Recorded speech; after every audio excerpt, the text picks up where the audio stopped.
6:08, Monday, August 12th, 2019. Call the Select Board meeting to order.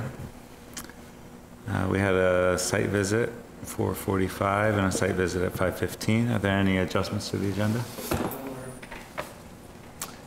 First order of business is opening a bid for cleaning of Town Hall. So we received one bid from Michelle Nolan, which is the firm that is temporarily also doing the Town Hall. Apparently she had an employee leave and another on vacation, so it didn't actually get cleaned this past week, but up until this week it's been a good job.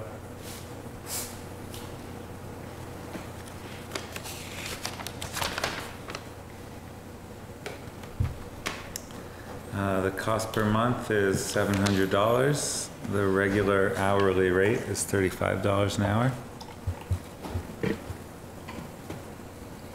you make a spreadsheet, Dean?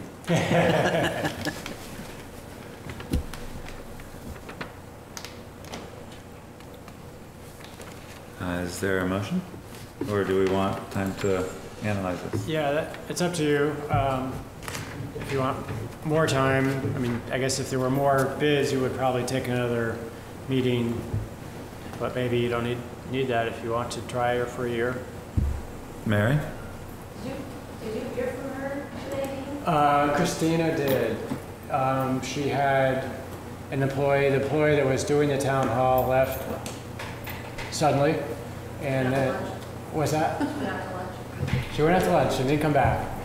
And then she had another employee who normally handles this part of the county, was on vacation, so she didn't have anyone to go to.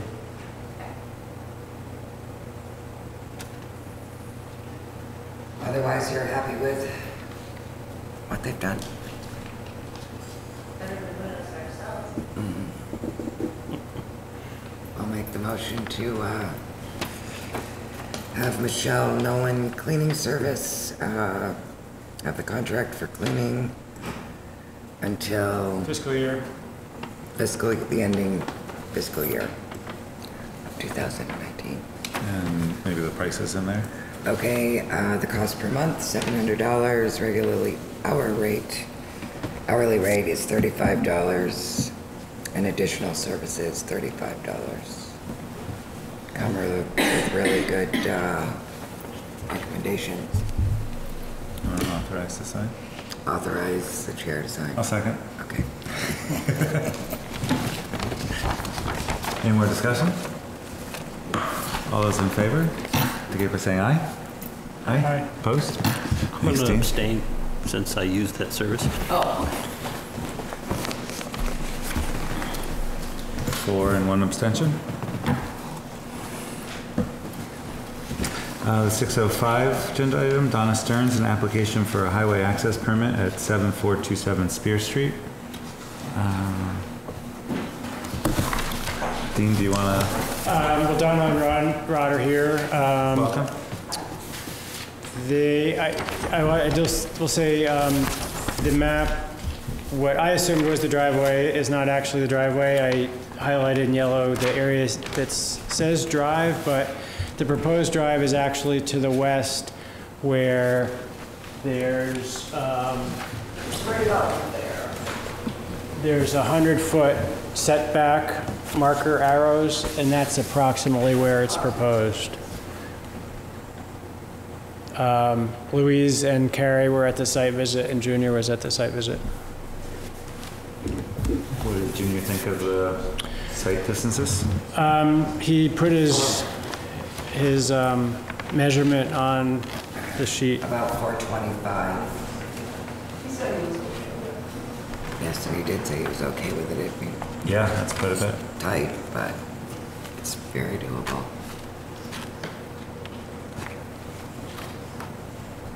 And what was your neighbor's name who was also there? Joyce? Wallace? Is it Wallace? But she said repeatedly to me that she didn't have any problem with it. Right, she doesn't. Just for information. And I apologize, I don't know her last name. Cameron, Joyce Cameron. Cameron?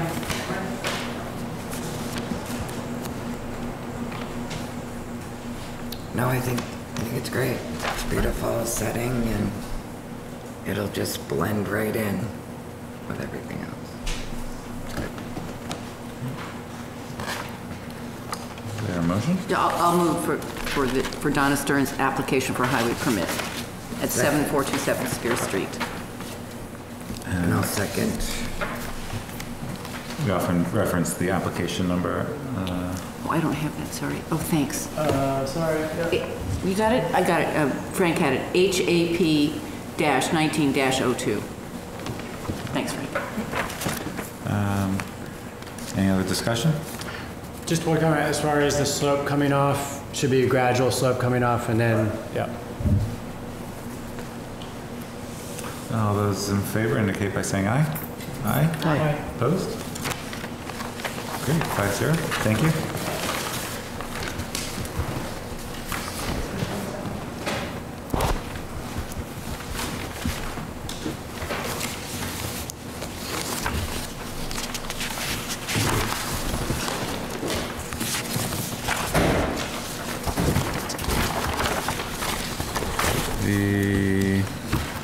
This must be the happy couple. 6:15 agenda item. Application for the use of the town beach for wedding on September 8th, 2019. Bill, you're here? Not really. Not really? Dean, do you Yes, want hi. to? Oftentimes, for event permits, Bill or Nicole kind of talk about it and we go from there. Do you want to? Sorry, are you asking me or? Yeah, do you want to? Yes, so it was a little bit last minute, so we, I was a little bit taken by surprise, but very pleased that the beach would want to be used by a wedding, and it's actually something that recreation has, you know, explored for future potential revenue generation. The event itself, given that is it still 45 people, do we know? Do you think that's going to be a maximum? Yes. Okay. So I don't think, I spoke to Nicole about it today. The beach is officially closed at that point, so we do have some issues with the restrooms either being open or not open, but I think with appropriate liaison between either, Nicole or myself, or and myself, we would be, happy to help host, a wedding at the beach. So I think, given the knowing a little bit more about the logistics of it, like do you need power? Is there a band? You are BYOD, I'm assuming, for your alcohol. Those questions have been answered, et cetera, already. And whether you as the town want any kind of maybe a personal release of liability, I don't know if that is something you want to investigate or not. But there we go. So that's where we would stand, but would like to work with them. And what time, I know it's probably on here, what time does, it starts at 3? 3 to 9. 3 to 9. So the beach would be accessible to people who want to use the beach during that time, right? Yeah, we've adjusted it to 5:30 p.m. So that'll be the hopefully start time on that. Okay, but you don't have any problem with people being at the beach? Of course not. Okay, no. okay. Because that would be, important. The other question I have is, it's because I drive by there twice a day, is you're going to have traffic along that road. So are you planning to keep the activities on the east side of the road?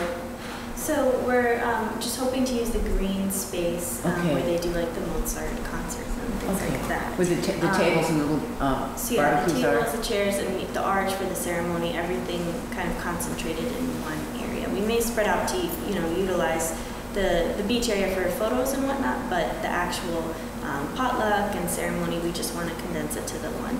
Yeah, what I wanted to really point out was it probably will be used by other people simultaneously, that's all, and there will be traffic. Yeah, we hope to make it just as seamless for everyone. It's not, we're not going to be, hey, this is our area. We'd love for people to, be around and kind of milling about as it's all going on. Yeah. That's great. I got married at Kingsland Bay State Park, and they have a very similar policy where the park is still open to the public, but they also do allow weddings to happen there. So it was nice to have wedding crashers. You could probably take your area that you're using and sort of make like for example, a few flower buckets in a half moon, or certainly people would be welcome to walk through, but you could maybe give yourself a little area. Everyone was very respectful. I mean, it's kind of Vermont, and people see an event going on and they just use the other stairs. And I didn't have a problem. Dean? So Nicole just wanted to raise the issue that, well, first of all, I think it's standard practice to get a certificate of insurance from Vermont Tank Company, which you're using. And just to note that there has been some vandalism at the beach, and the town's not responsible for that. If the tent is set up and something happens to it, it's not the town's not responsible. Okay, and the tent folks know that, I mean, you're gonna have to have the tent set up before 5:30, and just that they know that depending on the weather, it could be a lot of people there at the same time, just so you're, kind of making that all work. So I would also like to bring up the issue, if it, as you say, Louise, is potentially busy, we will have a parking crunch potential situation, so we should probably make sure that we liaise correctly with the wedding group to make sure that parking is suitably administered. Because we might need a volunteer from there, because we will not have a parking attendant on duty at that time, because the beach will be officially closed. We might ask them to provide a volunteer to, delineate a parking area. We might be able to delineate a parking area for the wedding party, is what I'm saying. You mean like the upper parking lot? Not necessarily, but maybe the north end, depending on where they have their tent, we could put out cones to, delineate that for the wedding party, because even with 45 people, that's 25 cars or thereabouts. Shouldn't be an issue. It really shouldn't, especially in September. But I would just like to make sure that we potentially think about it. And the park is closed the weekend before, so there's no beach attendance. Correct. It's just open to the public until the snow season. Correct. Yeah. I would think making that whole northern side the wedding venue area, that's where the guests should park no matter what, and everybody should go to that far end, and it's your own little space that way. I assume you'll be there early in the morning setting up, and you'll have a presence there probably before anyone else. So you're talking about like all the way around the circle, somewhere like that? That's where your wedding party could. But Bill, could we open the upper parking area if necessary? Yes, we can. Okay, because the real trick here, and I always say this because I know that area way too well, you can't park on the road. Right. Because it's really dangerous. So. And the weather, if it's 85 degrees and sunny, You're gonna have to get people down there. Right, but if it's, If it's raining and 40 degrees, which could happen on your wedding day. Yes. Okay. But what I might ask is that they, Corey, or somebody from the wedding group, just remain in contact with Nicole or myself. It would be great if we both were able to have input to facilitate, because these ideas, they may have ideas, and I think we should meet down there with them to make sure that they know what we would like them to do. That's great. That would be much appreciated. And you're aware it's pack in, pack out, as far as there's no garbage down there. Yeah, we've communicated with the library already about getting the bins for the day of, and if we utilize like a portable potty, we've communicated with Hardigan about possibly doing that. Yep. So the only thing with that is their pickup times are not like day of and next day. It's more like come drop off on a Thursday, pick up on the following Friday. Perfect. So that's something good to know. Thank you for that. I think there will be a town portable toilet there. Oh, okay. All right. Yep. Awesome. Even We- better. We might also go back to the fee structure that we incorporated for groups. And it's a minor fee structure, but it is in place. I'm not sure what the number is for 45 people, but Are you, either of you residents, or are you both non-residents? Non-residents. I'm Heinsberg, East Burlington. It's pretty close. Yeah. So the fee schedule Dean printed up for us, for 26 to 50 attendees for non-residents is $100. Okay. And 51 to 100 attendees would be $150. Okay. We need to talk about that fee structure. Yeah. But it's our fee structure. Mary? I thought that we talked about weddings at the beach maybe like a year ago or so. And the discussion was that that might not be a good wedding venue because of all kinds of different liability issues for the town of Charlotte. And, you know, this seems like a small number of people, which is fine, but once you open the door, once you've given your approval for one wedding, you open the door for many others. And it is it's a certain kind of quiet neighborhood down there. I mean, you have to be a little bit thoughtful of the people on Hills Point and the people on Lake Road that are right next to the beach. I mean, they're used to the beach being open basically during the day and, families in and out, but not a wedding venue. So the town does have a, or is that just per event menu? Event venue, a time when like music would have to stop? There's no town-wide ordinance on that. So if someone on Hills Point had a wedding at their house, they could go as late as they want? Yep. Mary, I share your concerns, and I think they're really good concerns. I just think that right now we have this in place, and so I'm very reluctant to, to change it at this point. Yeah, I also don't I remember the discussion. I don't remember looking into the liability piece, getting any advice from general counsel.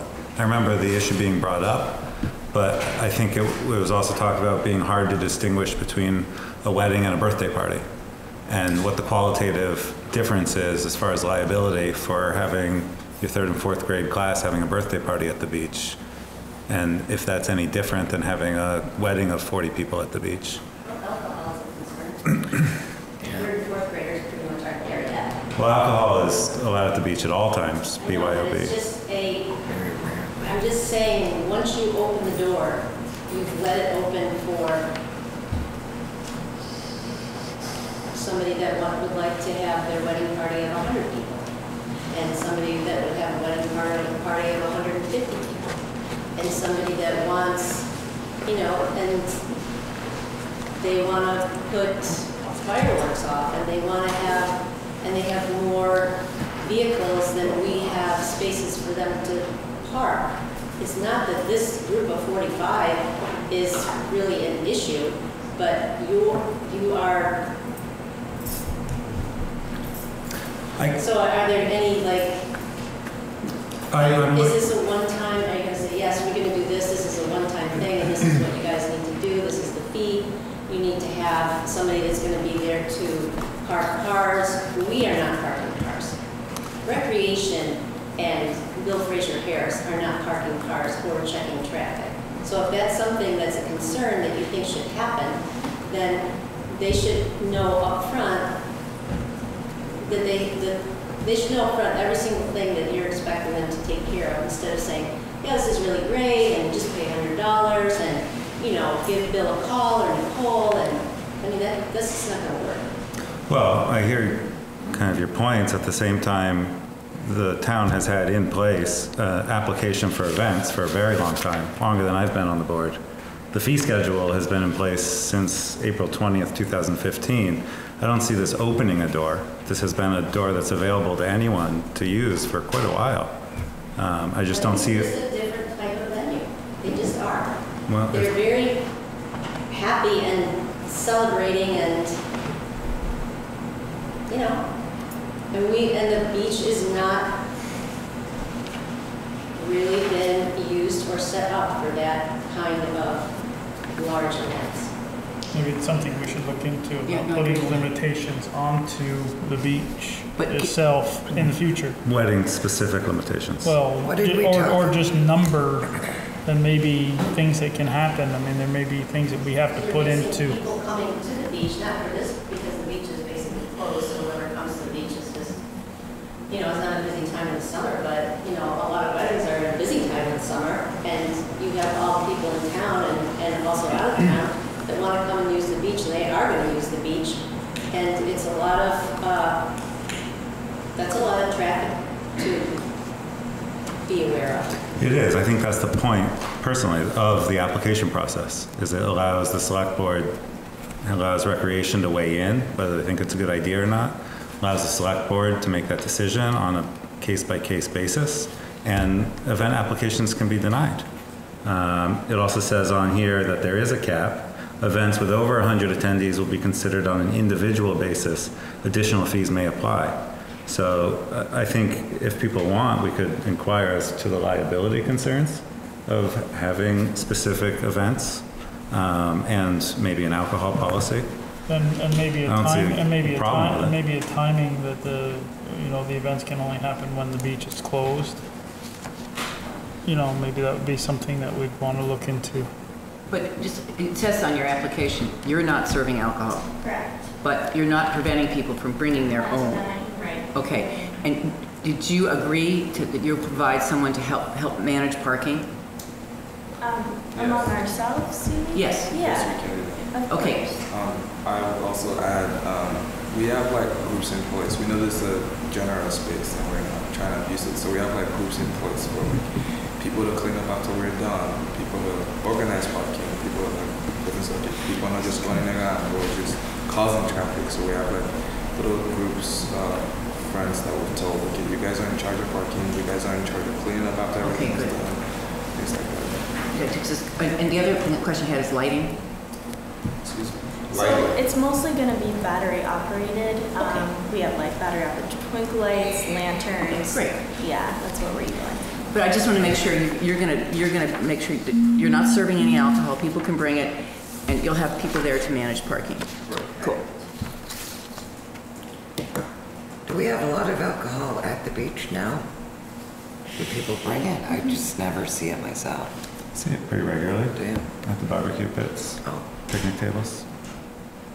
If I might, to address Mary's issues as well, I really, recreation, came up with that fee schedule.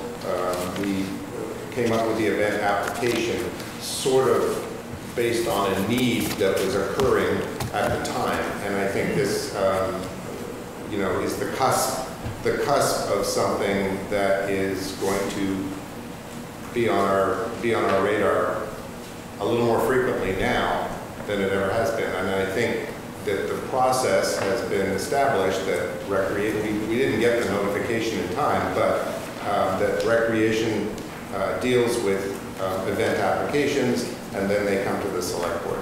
I think I think given Mary's concerns, that's a process that can accomplish her goals on an ongoing basis, with each one being a separate application and considered individually. What did you say you didn't get it on time? Sorry? What didn't you get on time? The application? Correct. Well, on time, there is no on time, but I did not see the application, or Recreation did not see the application until this morning. And what is today? Today's the 10th, and when's the wedding? 8th of September. What's your second choice of venue? Did you have a first choice and this become a second choice, or? When we first started planning meeting a year ago, we were looking at like really expensive venues, caterers, shelter and whatnot, and we just wanted to dumb it way down. So we talked about backyard thing, but my thing is I want to be near the lake. So I was contemplating Oak Ledge or another sort of public beach space with parking that, you know, with the pavilion that would work. So there were a couple other options in the mix, but this was my first choice.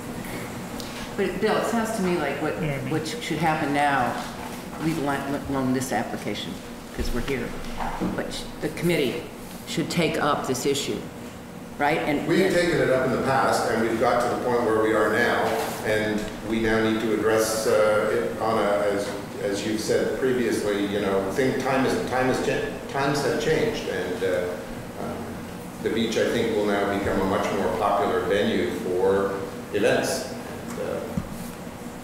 I think you have a rec commission, you know, 8 or 9 local residents who will advise you, come up with a policy, and then you can attest to its virtues or not.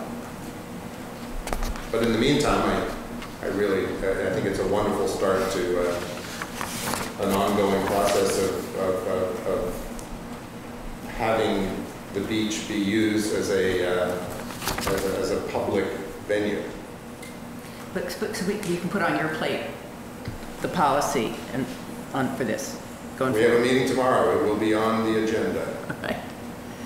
And what are you going to do if it pours rain? Sorry? I'm sorry, I must be mumbling. What are you going to do? Do you have a plan B if it's pouring rain? So we're thinking about getting the closed tent, just in case we can put this, yeah, if it's hopefully not raining horizontal. So I think the tent will be fine.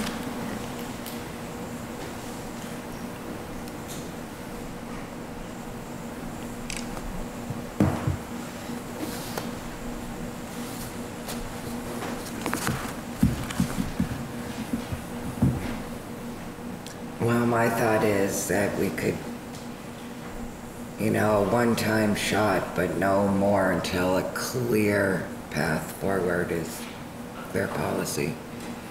That's one way of, Is that a for the motion? next one. That this be a practice run and the only one that we would say yes to. Until we get full policy from we them. understand where we're going with it. Yeah. Yes, I'm very uncomfortable about this, but I think this young couple has gone all this way, and you know, as long as you understand our concerns and are going to address them. And I agree with Carrie. Just this is one time. Yeah. And that way we've got something to learn from. It's a practice run to see if we. Sure, I'll make that motion if you want. If you need a motion, I don't know. I get in trouble with motions.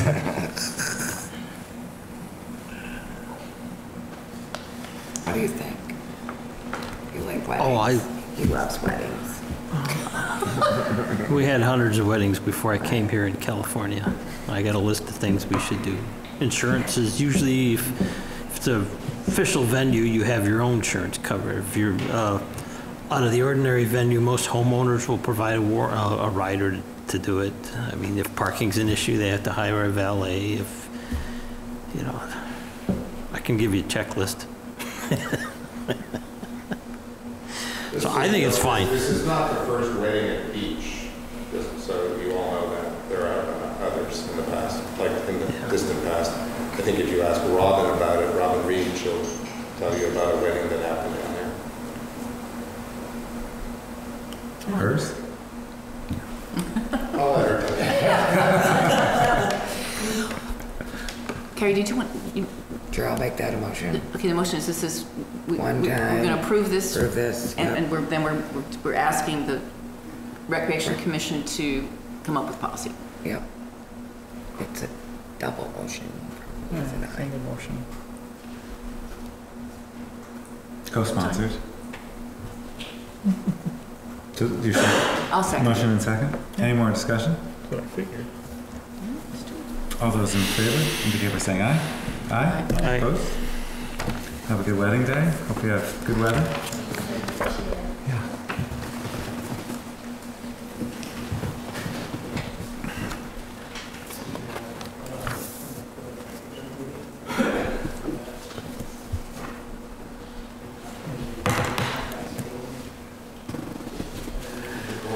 have to go into our liquor control. Yes.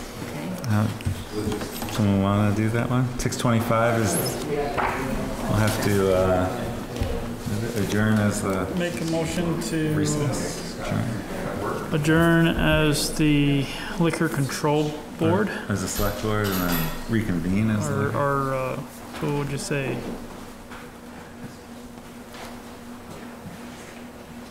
What was it? Adjourn as the select Adjourn board. as the Select Board and convene as the Liquor Control Board?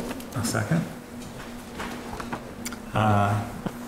All those in favor? Aye. Very good. Yeah, skipping beats.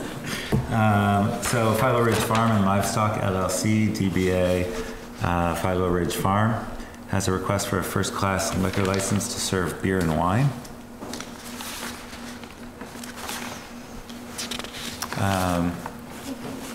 This is Tad. You want to introduce yourself and speak to the request? Hello, everybody. Thank you for having me back.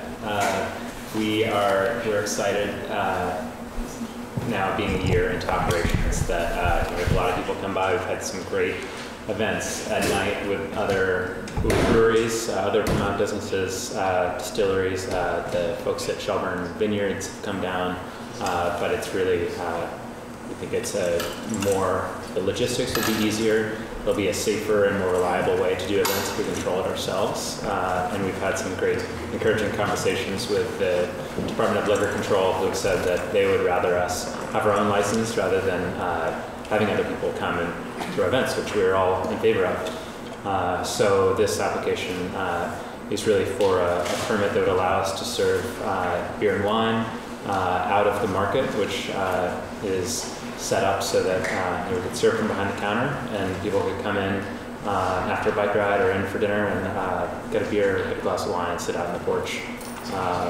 It's not a second-class license, which is for sale for off-site consumption. It's just for consumption there on site, and there's also an application there for an outside consumption permit, so you could have glasses out on the patio zone on the west side of the building.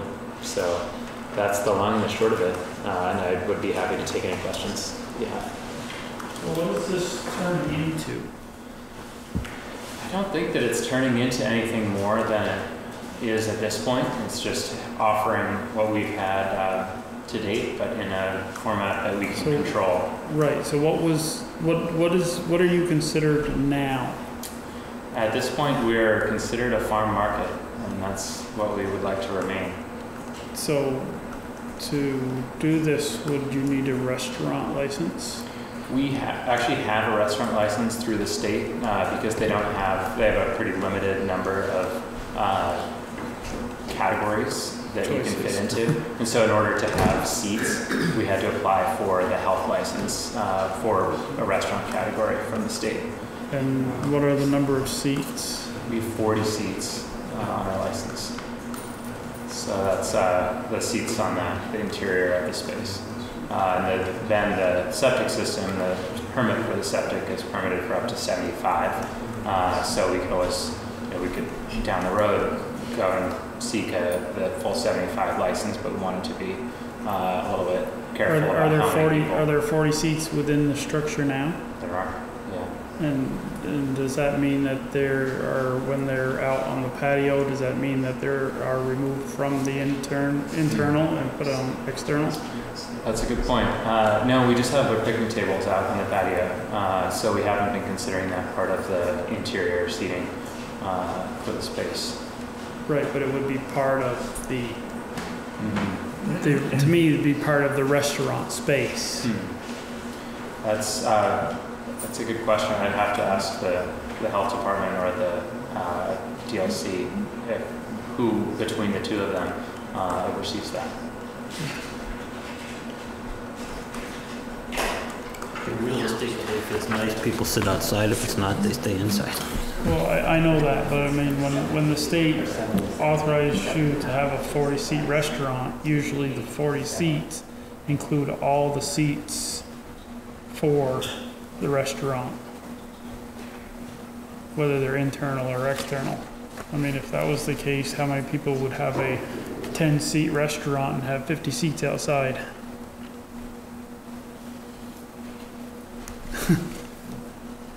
If all you had to do was get a permit for 10. I know it's an exaggeration, but that's just the... That's the state's problem.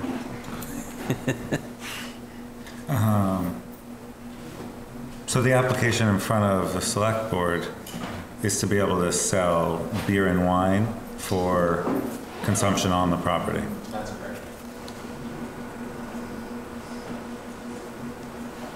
Now, do you need to get a, would you need to get a class 2 to also to sell and take away?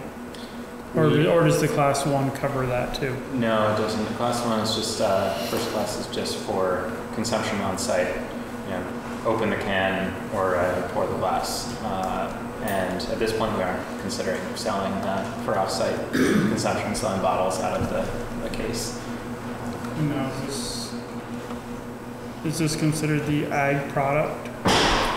We are, to be honest, I think there's still a little bit of consideration going on by the Department of Ag, what qualifies or not. But our intent is to use as much as possible actual agricultural products, which means cider and wine are a priority over beer. That's also why we're not applying for the full third-class license to sell inside. We'd like at some point to be able to cater with spirits, but to have events. But we want to just do beer and wine inside that's made by Vermont companies with Vermont agricultural products. So we think it's a way to carry forward the same purchasing and sales philosophy in the farm store. No question. Yeah. I don't know what's in the permit. I'm just asking Tad what would the hours be and whether whether it's the facilities hours or it's the state liquor control hours reign supreme. I'm just thinking of neighbors, etc. I don't know if it's a board that does that. I support fully what they're doing, and I hope Bar Hill Gin shows up as a guest appearance and something else, because that's my favorite. But I think it's a wonderful thing for the town and everything they've done, and I think it's the next step, and I fully support it. I'd love to go to some entertainment and have a beer and not have to travel and fool around. So I'm also thrilled with their septic system, which I will say I think that's where the medical facility should go. If they're that good at citing septic for 70 people, perhaps that's where people should get their medical care. Thank you. Along with some gin. But One stop shop. Right, that would be great. Healthy food and So the hours is a good question. What are the hours for consumption? Right now, the hours would be, of course, up to or less than what we have for our hours of operation, which are 8 a.m. to 7 p.m. From Sunday until Wednesday, and then 8 a.m. to 9 p.m. Thursday, Friday, Saturday. At this point, we aren't considering expanding hours at all. In fact, in the winter, we'll probably hold them back a little bit on the earlier weekdays. But I think serving until 9 o'clock is that's what we're hoping to do. And when can you start serving with the first class? I think the state law is 8 a.m. So that you could serve, on a Sunday, you could have a brunch for them also. But that's, we're really thinking about that sort of after 4 or 5 o'clock, like, you're sitting outside having something delicious and drinking a glass of something made in Vermont. Is there a motion? Make a motion to approve the request for the first-class liquor license to serve beer and wine to Philo Ridge Farm and Livestock, LLC, DBA Philo Ridge Farm. I'll second. And authorize? And authorize the chairman to sign it. Actually, we all sign it. Really? The whole liquor control board. Pass it down. My bad. And every signature gets free samples? Is that how it works? We had a second? Yes. Yes. Any more discussion? All those in favor, say aye. Aye. Opposed? 5-0? It's 5-0? I'll be happy to serve as I know, but I'll be over. Yes, they're approved. Thank God. I thought Frank would be tickled. How are we doing? Not bad.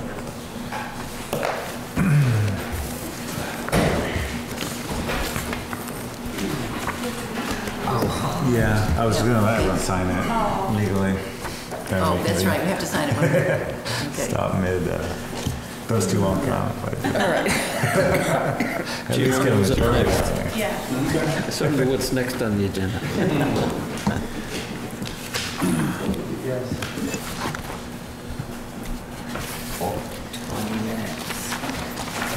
Motion to adjourn as the Liquor Control Board and reconvene as the Select Board. Second. Just got 2 more signatures and we can vote. Any more discussion on that? Just sign it.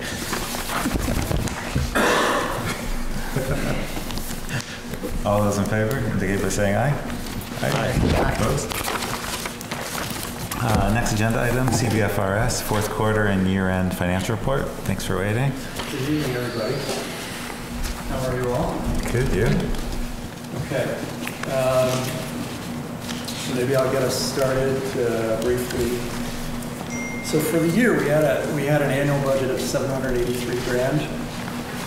We came in about 2% over in terms of expenses. There were a few items that were unforeseen that we found ourselves making the decision to spend on, things like narcotics safes. We needed to upgrade our narcotics safe situation for obvious reasons. Major pump repairs. What's that? Major pump repairs. Yeah, we had some significant repairs. A failed washing machine. Bed linens and things like that, yeah. Is that what's in other expenses? Some of that? Well, if you look at line item 53,500 for starters, that's where the narcotics safes flow from, I believe. Are those the ones in the ambulances? Yeah. Yes. We also elected to buy some new mannequins for training, CPR training, etc. We implemented or installed nitrous oxide systems on so that we have them on both ambulances, obviously for pain management. Only medics, if you remember, only paramedics, can administer narcotics. Mm-hmm. So one way a non-medic can deal with pain at a car accident, for example, is with nitrous oxide.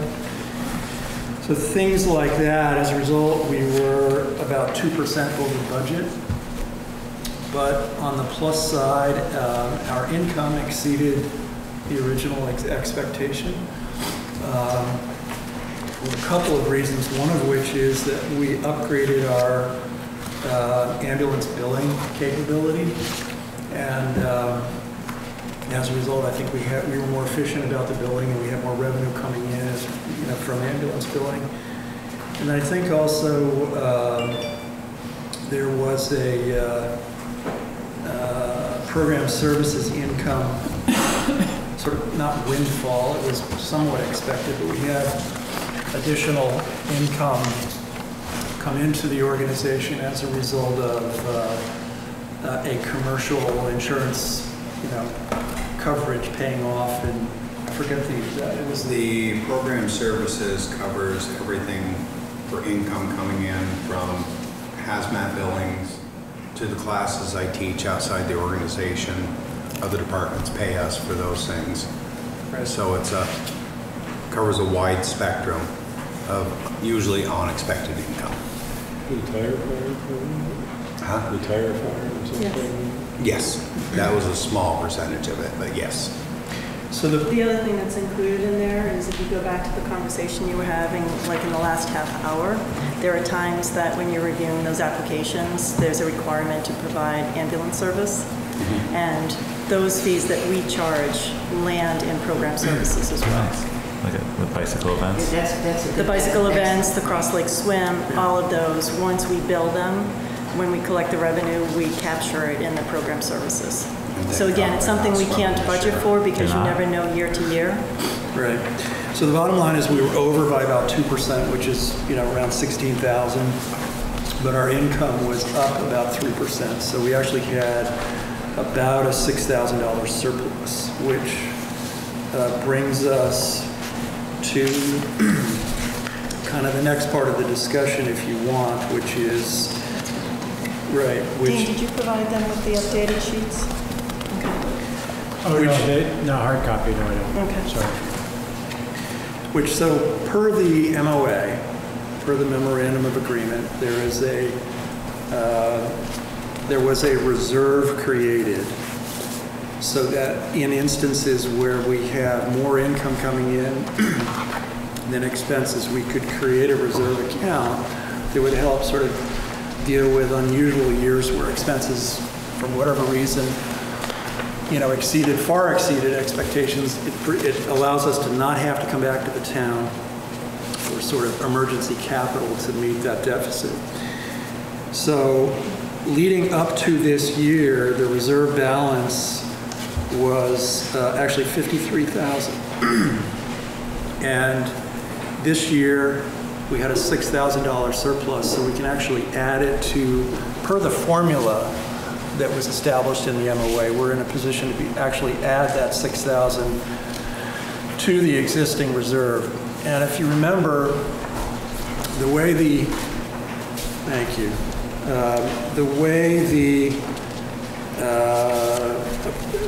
way the reserve is calculated, or the way the maximum amount that can be kept in the reserve is calculated, is we take the average of the last 3 years' town appropriation for CVFRS, and we take 10% of that figure, and that's the maximum that the reserve can ever be.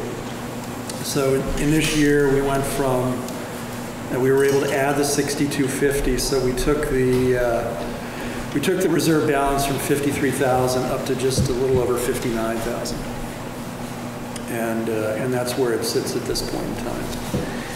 One thing, just one quick point on the overall budget. Matt, that one you're looking at is incorrect. The correct one Dean has the updated one this morning. Is the total for 2019, correct? The annual appropriation. So there's, as far as the comparison. So line 11, in comparison to what the select board currently has in front of them, is different. 61,278 is the 3-year, 10% of the 3-year average. Right. Yeah. Which is still higher than the actual. Correct. Right. So the last point I was going to make anyway with regards to the overall budget is to keep in mind these are still preliminary numbers. We still have to go through the audit. I think Patrice could speak more, more specifically. There probably are a couple of small items yet, might be expenses, might be revenue, that could affect these numbers slightly, but probably not by much.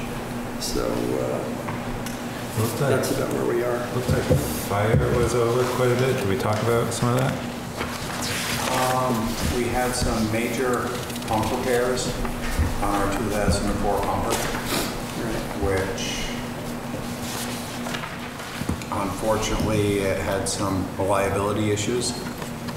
So that's a big chunk of it right there. Some of the other we're over is protective equipment, and I will never deny the firefighters the proper protective equipment. We also spent some money on dry hydrants. Yeah, we had some. Which was long overdue, frankly. Do you know what a dry hydrant? What dry hydrants are? No. Yes. So they're basically a big straw into a pond. Oh, okay, got it. And in Charlotte, there's like 80 of them, I believe. Yes, we are one of the most blessed because Chris Davis and Dave Skirmerhorn started a program. We got a lot of them on grants. There was a few of them we had to repair this last year. There was a movement of one out back of the station to make it more accessible for us. We knew the cost was coming, but it was one of those things we had to do.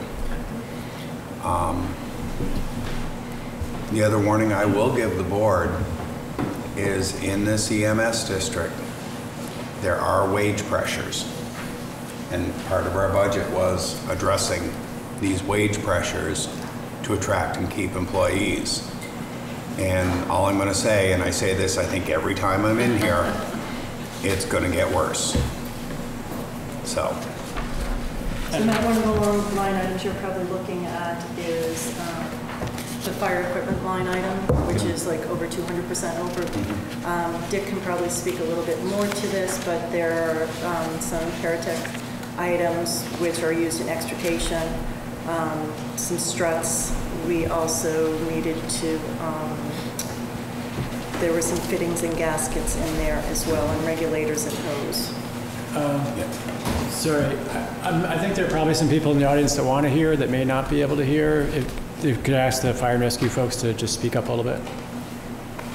I've never been accused of being quiet before in my life. That was the first for everything. And then in the corporate, the fire equipment is different than like the apparatus. Yep, so fire equipment is more portable items, whereas apparatus are the vehicles. I got it. No, and I was looking at the wrong line. Yeah. Okay, thank you.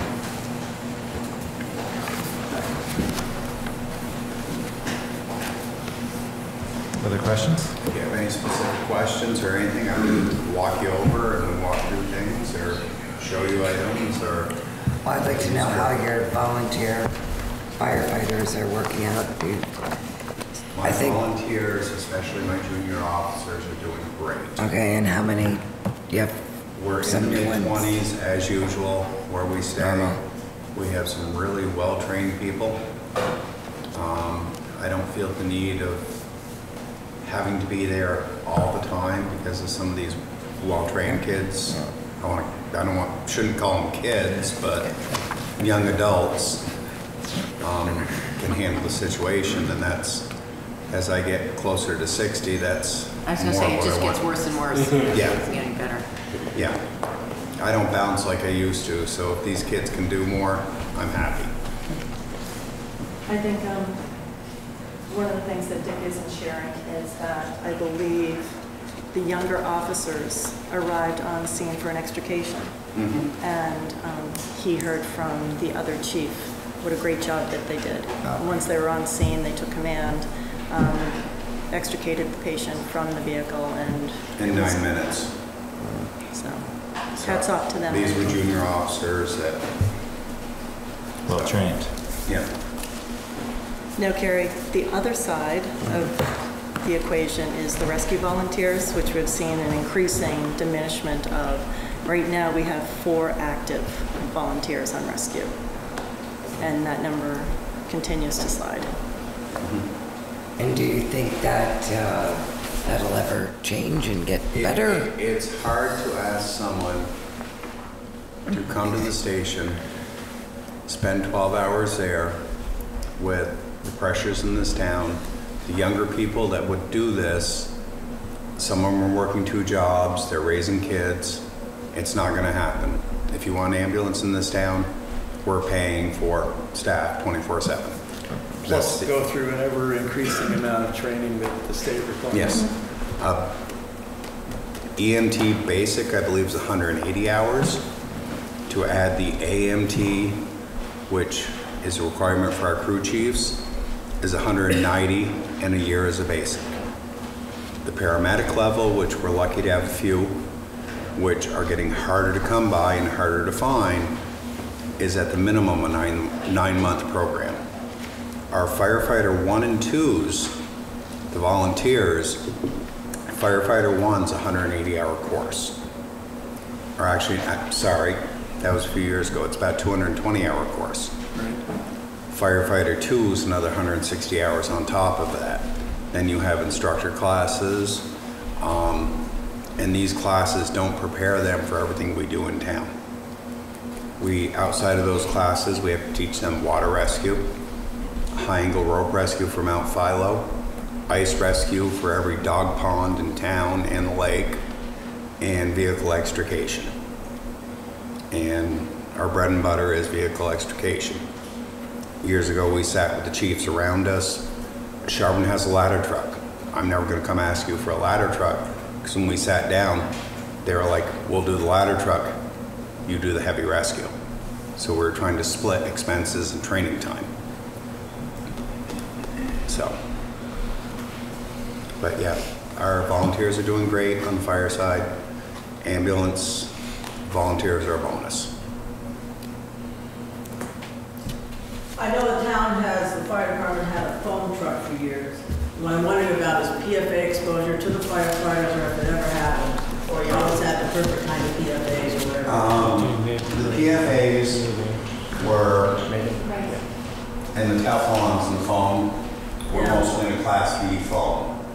Where you're going to find the issue with those, Megan, is like airports, factories, things like that. We do not run a Class B foam because we have that special truck. We can create the same foam blanket with a Class A foam, which is basically Dawn dish detergent.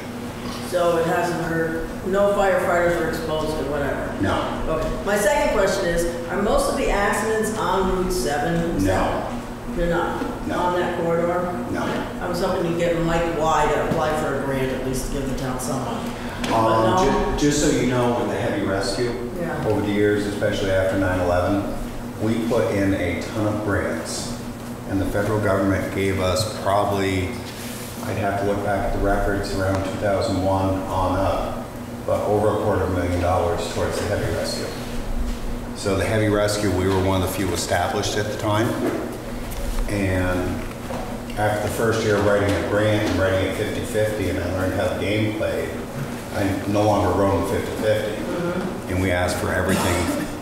They replaced all the portable power heads on our trucks. They bought us new tools.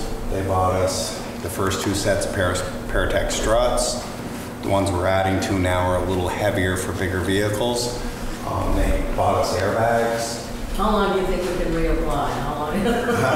Unfortunately, Probably good for a while.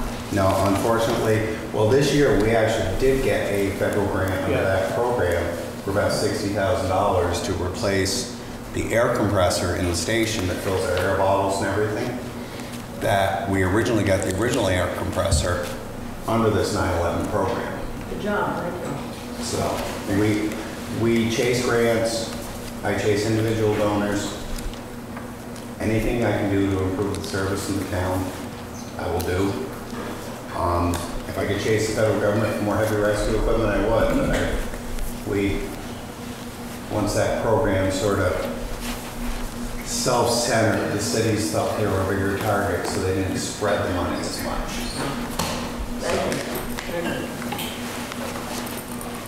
Any other questions? Should we? No, I think You want us the to ongoing know? conversations that we have every quarter, I think we've kept you apprised of. So there shouldn't have been any surprises when you looked at the year-end numbers. The auditor is going to be on site September 10th through 12th. So it may be aggressive to think that everything will be final before we come and see you in October, but we'll work towards close. that end to make sure that we get everything finalized. And at a minimum, you'll see an updated preliminary at that point, because the audit has to go through QC and everything off-site in their organization before they finalize. But Well, not only on the work that you guys do, but in, I think, your fiscal discipline and finding more revenue. I think it's great that this year there's money going into the reserve. It's working on both ends. So I think thank we're you. going to have to take it very seriously about the rescue side of how to. I am monitored, and I have been. But you to have other been communities for- speaking to their select boards. A lot of the ambulances around us no longer can staff with volunteers. Bristol is hiring almost 24/7 now. Virgins is getting into that boat. I've talked to the Ferrisburg Select Board. I've talked to Bristol.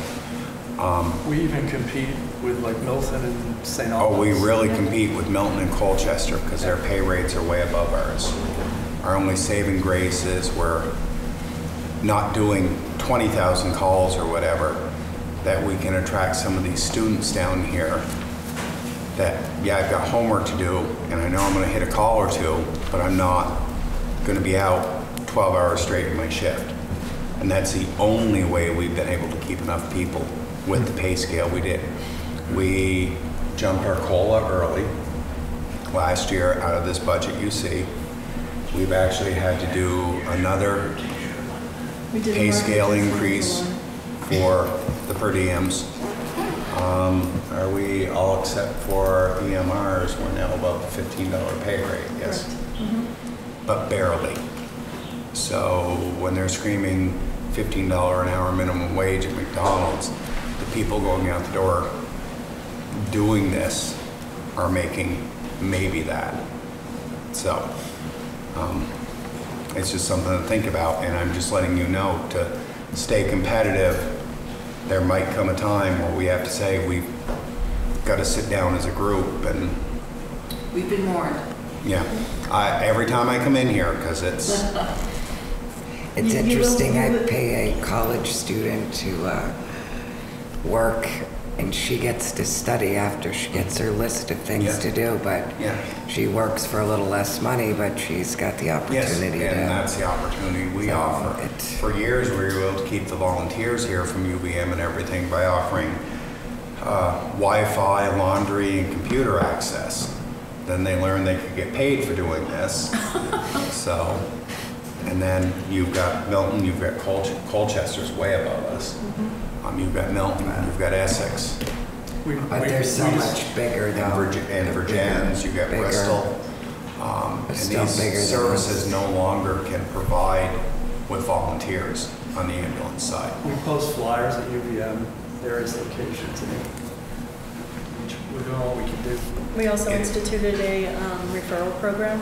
So any of our current staff, per diem or full-time, that knows of somebody that is EMS, that wanted to recommend them, there was a small immediate gratification. Then 6 months in, if they were pulling a certain number of shifts, both got an additional incentive. And then once they meet that year mark. So that worked really well to bring some additional people on. To speak to Carrie's point, we don't have as many undergrad students as you would think. Most of them are in med school or in the master's program of science. We graduate a fair number of doctors from CVFRS. Unfortunately, they have to move on, right? Well, we've actually graduated and are going to graduate a lot of doctors out of CCS too in the last 20 years or so. Come through us also, especially if they're local. It gives them a chance for something in their field, gives them a chance to make a few dollars, still do their work, and still provide a service to people, which is what they are driving for. But there will be a day that we have to sit at the table and talk. Might not be this year, might not be next year, but I know Heinsberg is exploring opening their own ambulance. They're exploring contracting with outside agencies, which would include us. If it gets that far, we've got to bring the board into the discussion to what is the value to the town of Charlotte. I think they're in the process of hiring a consultant because they're... Heinsberg is? Yeah. To go back to the market adjustment that we did on July 1st, just so the board has some clarity on that. Every year, there's a district-wide salary survey that's done. So we didn't do that market adjustment in a vacuum and just throw a dart at it. We analyzed what all the other services are doing. We're not paying the top rate, but we're competitive. Okay. Exactly. Yeah, thank you. Appreciate it. All right, folks. Thanks for what you do. It's kind of scary to think that it's going to cost the same to fix your hamburgers as it is a broken leg. Yeah, that is scary. I'm not sure I like that.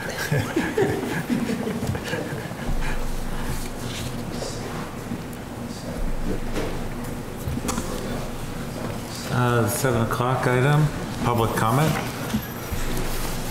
Is anyone here for that?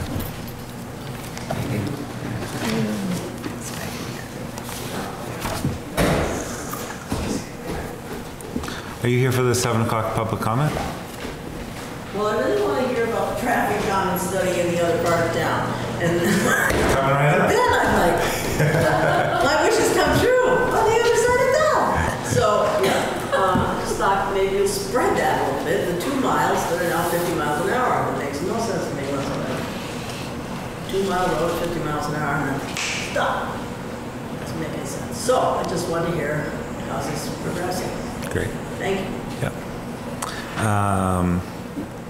Town plan, select board second hearing for a proposed amendment.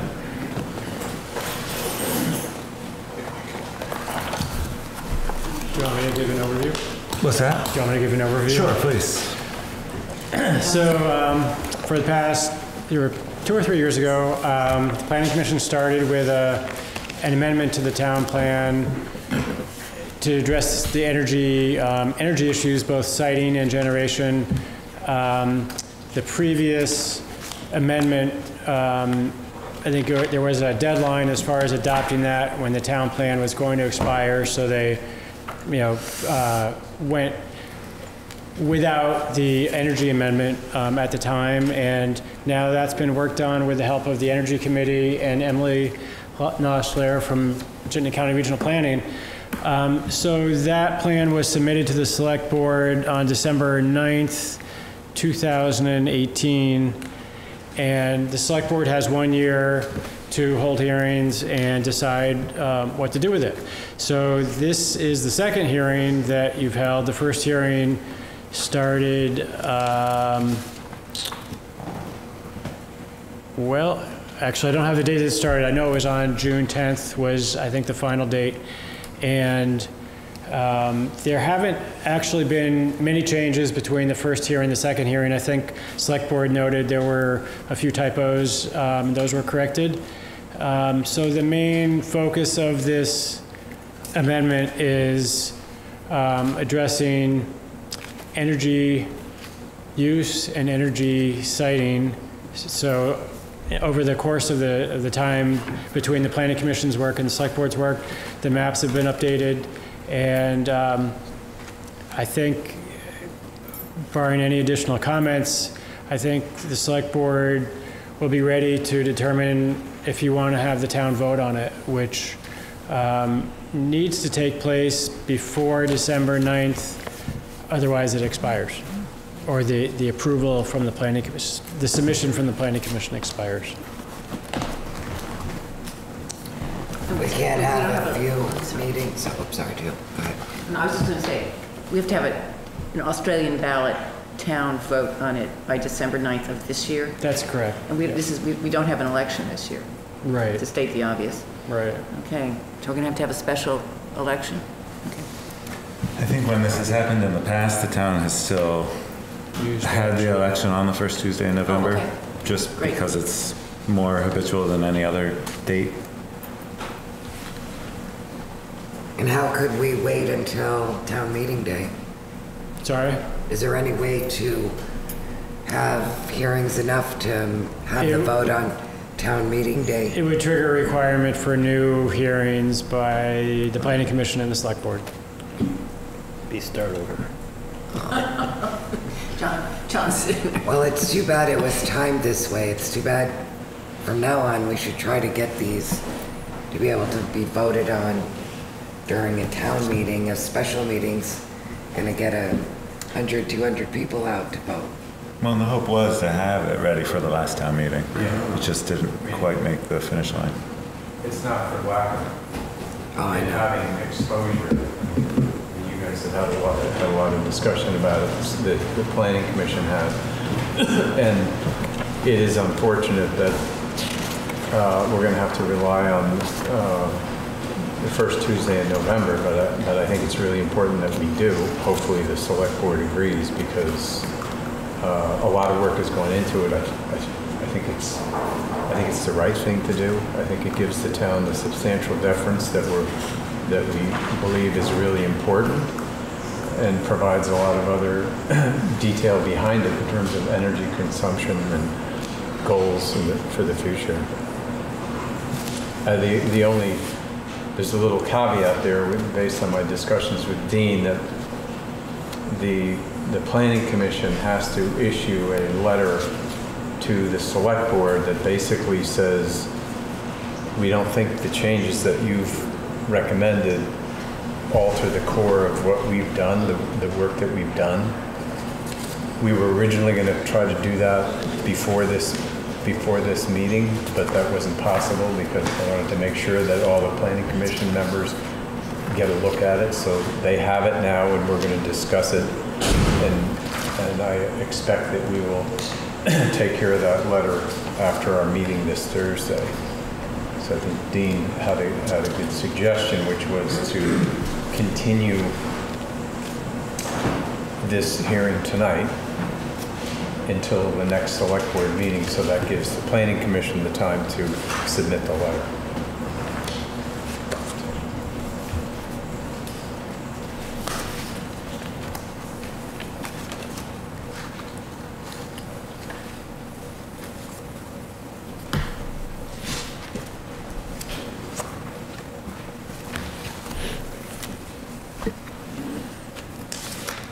People on the board have questions about any of the edits or structural changes? John, you? Just a comment. Yes. To support what Peter said, there has been an awful lot of work gone into this, and I would really urge the select board to ensure that the remaining part of the process happens in such a way that this can go to the voters on the first Tuesday in November. It would just sort of make a mockery of everyone's hard work if for some sort of bureaucratic reason that didn't happen. So.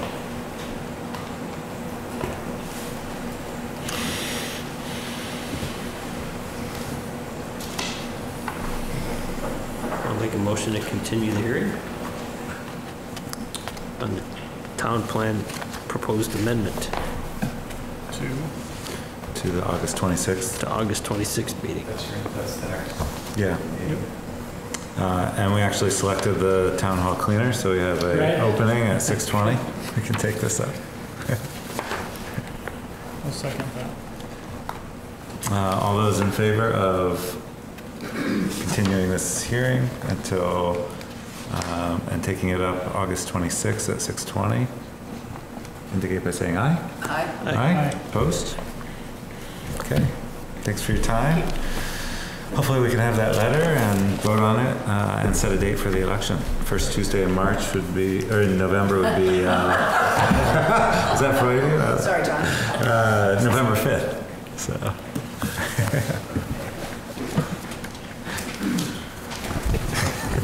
Nice.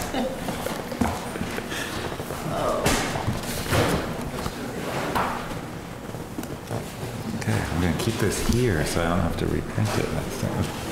What's that, just town plan? Yeah. No, I have 2 copies of it.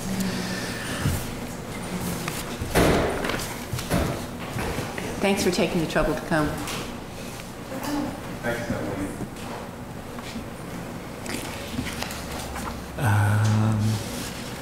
Nice, we're back.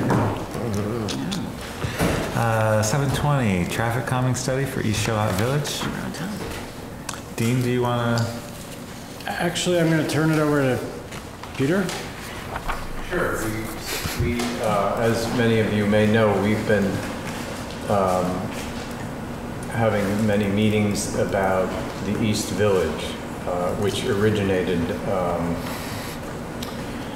it wasn't quite a year ago, but it was close. And specifically using as a base the study that was done, I think it was completed in either 2009 or 2010. So since we've started, we've looked at the feasibility of the potential of maybe redrawing some boundaries, the commercial village boundaries and or the village boundaries. So we've been looking at that. Could you speak up a little, please? Sure. We've had a lot of input from the public. We had a part of a tour that was truncated by a storm. So we right now for Thursday we're working on putting together some proposals in terms of the boundaries for the village. and the commercial boundaries. And also, we're taking a kind of a broad brush in terms of density. What's the maximum density that could exist in the East Village now based on the zoning regs, and what it might look like if they were potentially changed, just so that people have a perspective in terms of the possibilities there. One of the recurring issues in discussing the East Village is, and continues to be, speeding from the Charlotte-Heinsberg Road and on Spear Street. So I submitted a letter to the Select Board requesting a study that I think is usually regional planning, I think does those, Dean, right? To see what kinds of recommendations they might have in terms of how we might be able to calm some of the traffic in the East Village.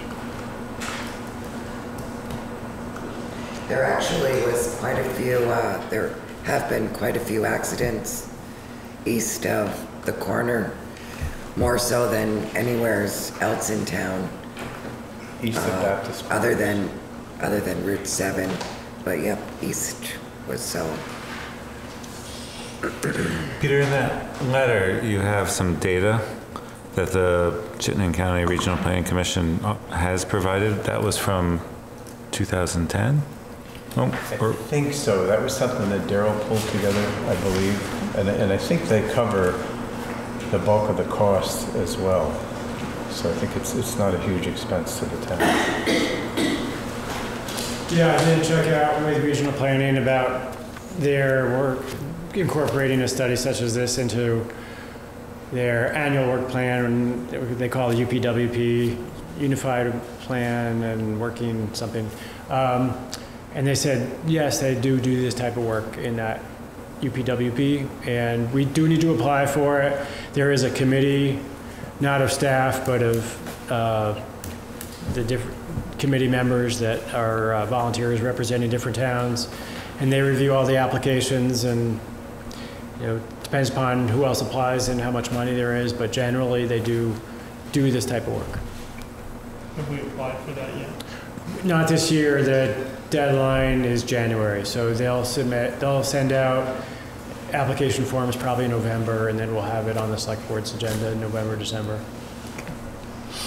to approve the application.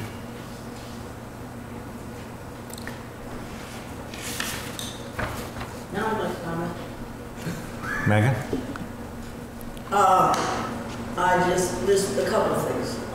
Thank you. I think it's terrific you wrote that for East Charlotte. I'd really like to see every quadrant in town. I think it's an issue, but I'm happy with East Charlotte. However, we had like a dozen people here. There's been people complaining.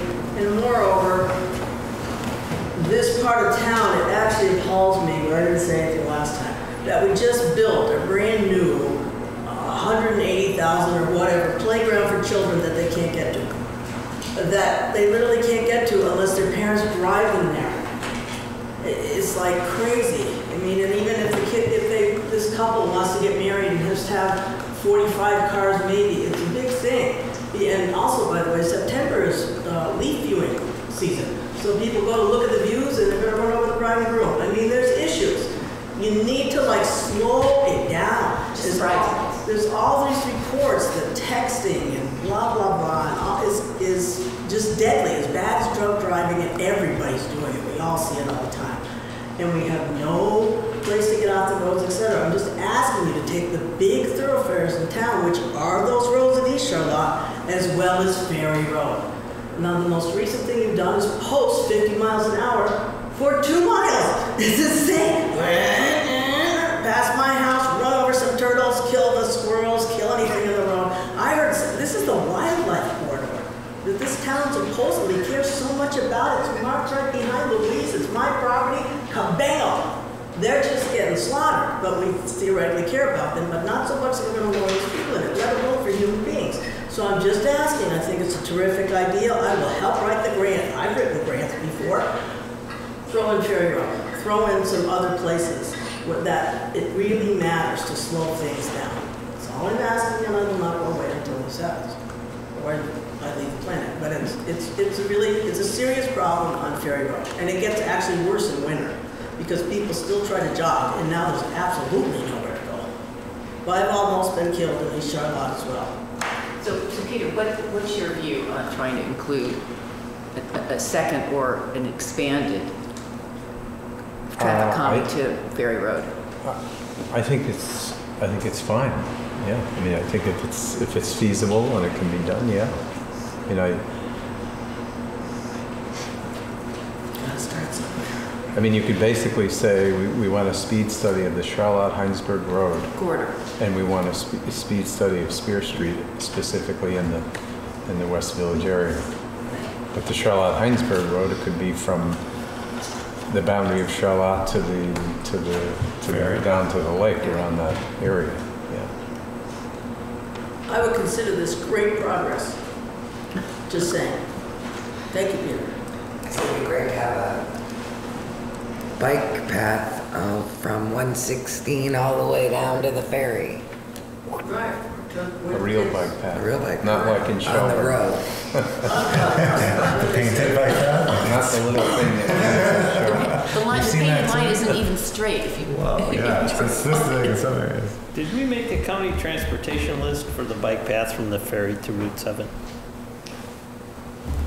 I think so. I think that was. I think it's a low priority, but we finally made enough fuss they had the state bike funding for grants and stuff, and they left this off because it wasn't a big bike route. And then we pointed out to them that, well, it connects to New York. It is a big bike route. People would love to go from New York ferry, but who wants to ride on Ferry Road?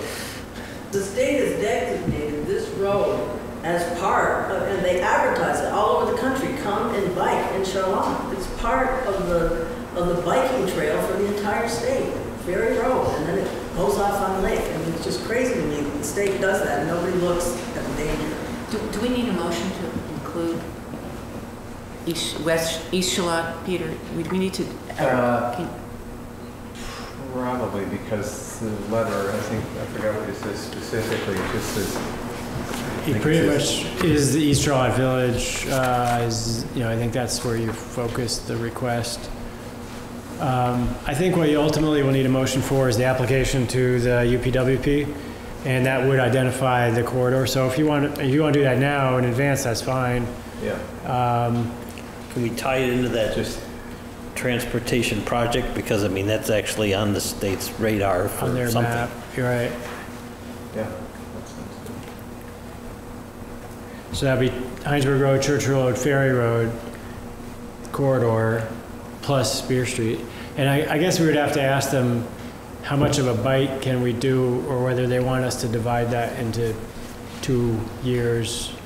We could not ask and let We can them ask. Right, don't come ask. back and Or yeah, see if tell they, us. yeah. Right, but would that stop a portion of it? If we asked for the whole thing, would we not get anything? I think it's pretty simple. Well, Boyfriend. it's simple, but I mean, it's depends on what they decide to do. I mean, if they think that the project for the East Village is a good candidate, and maybe they feel the Ferry Road isn't, Ask them to call me. then well, it's their choice. They're the ones doing these grants. It's their choice. So if they decide that if we put it in as a single topic, does that mean that it gets denied as a single topic? Well, I think this should stay as it is. And we do the Ferry Road. Or we apply for them at the same time but separately? Something like that. True. I don't think it should probably be tied together at this time. Peter? I would suggest to just ask the question. I mean, in a way, it makes a certain amount of sense that it might make sense to look at all of the Charlotte-Heinsberg Road, just because it runs clearly through town. But I think we ask regional planning and see what they say. I can ask the staff, which make recommendations to the committee kind of under the radar. I mean, that would be good. I mean, I just hate to have one get denied because we decided to make it all one project. Yep. I can respect that. At the same time, I did read the study on what's done, and it takes, as Dina told me earlier, like 10 days. People can be volunteers to figure out the speed and blah, blah, blah. It's not even that tricky. So I don't know what grant amount you're even asking about. Do we know? Well, it's not a grant. It's just for them to do the study, and maybe they choose what studies they're going to do by the amount of work that needs to be done on them. I don't know. We'll find out. I'm good with that, but I would also like to see if we can't follow up on the suggestion we had before that the right person, and that may be Dean, talk to the ferry company about putting a sign as people exit the ferry. You know, something, I don't know, I don't have the wording right now, but, you know, respect the, this is a rural, whatever, the right thing. It's warning people, this is the roads are narrow and this is a rural town. I'm fine with Dean asking for the, for the staff up there for a recommendation on whether we should ask for it as a single or as two. Oh, I'm sorry, I changed the topic on you. Right, you did, but I mean, that's fine. I'm fine with that. If Dean gets a positive response saying that, just ask for the whole thing, then I'm fine with asking for the whole thing. Megan, you can just shoot an email and get one back, Yeah. so you know where they really stand, rather than just a verbal thing. Right. Thank you very much. Thank you.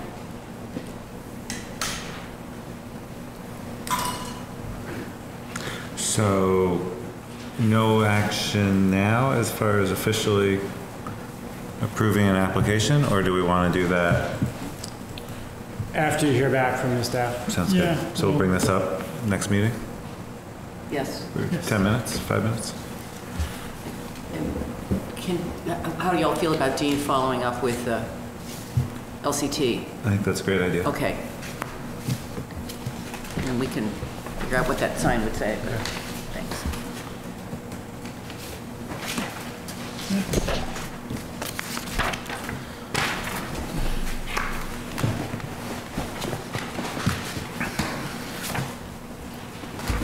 $735 West Charlotte.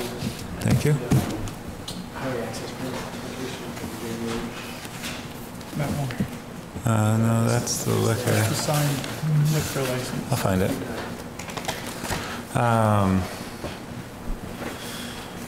West Charlotte Village wastewater system.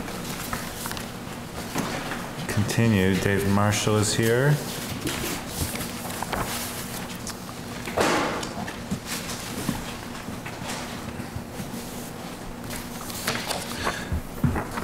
So we had time allotted to continue the discussion before next Monday's meeting, when the wastewater committee is going to come up with some of the definitions that we asked for at the last meeting.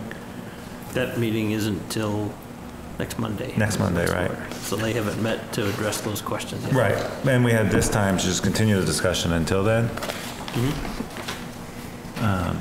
Do people have further thoughts on any part of the ordinance?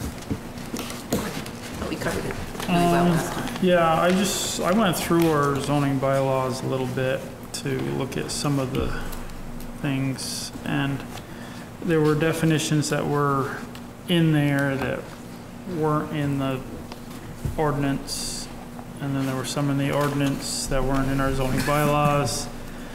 In our zoning bylaws, board is the zoning board, and in this it's the select board acting as the sewage disposal commissioners. In our zoning bylaws, it doesn't reference senior housing. It says elderly housing as a definition. Is there Remember that? So I mean, there was a definition of commercial use in our zoning bylaws.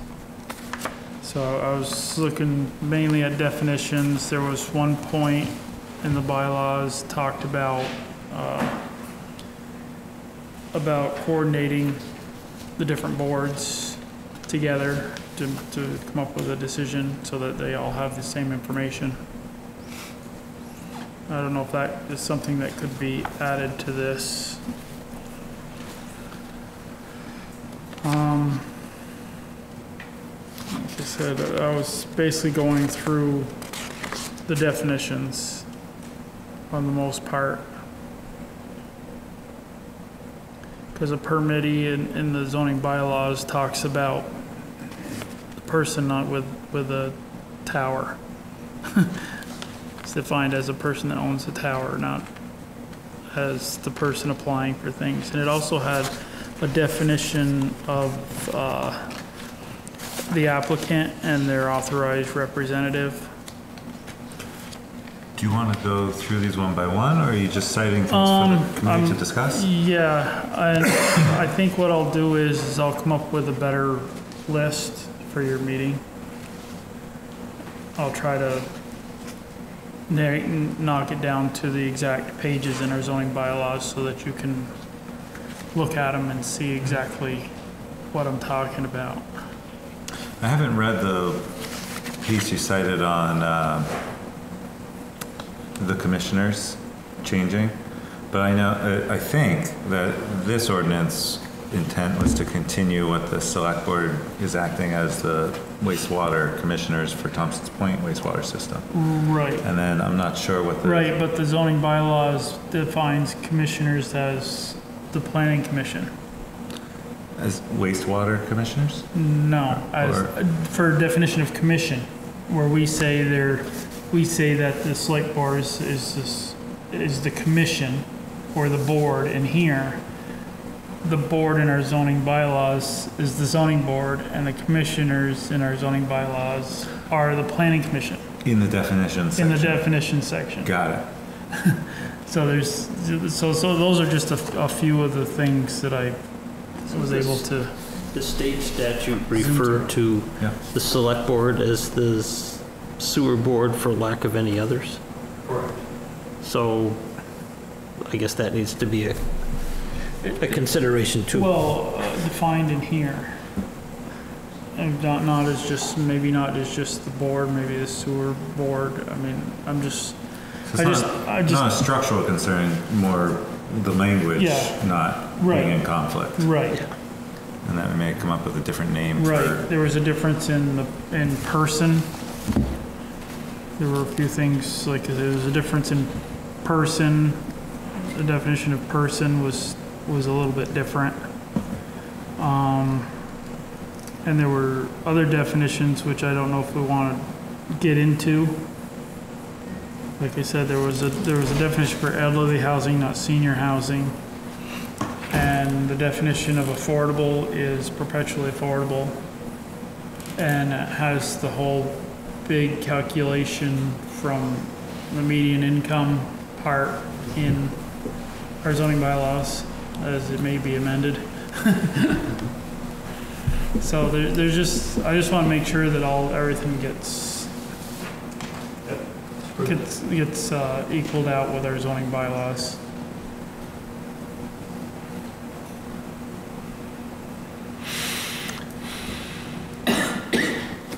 Any other input, comments?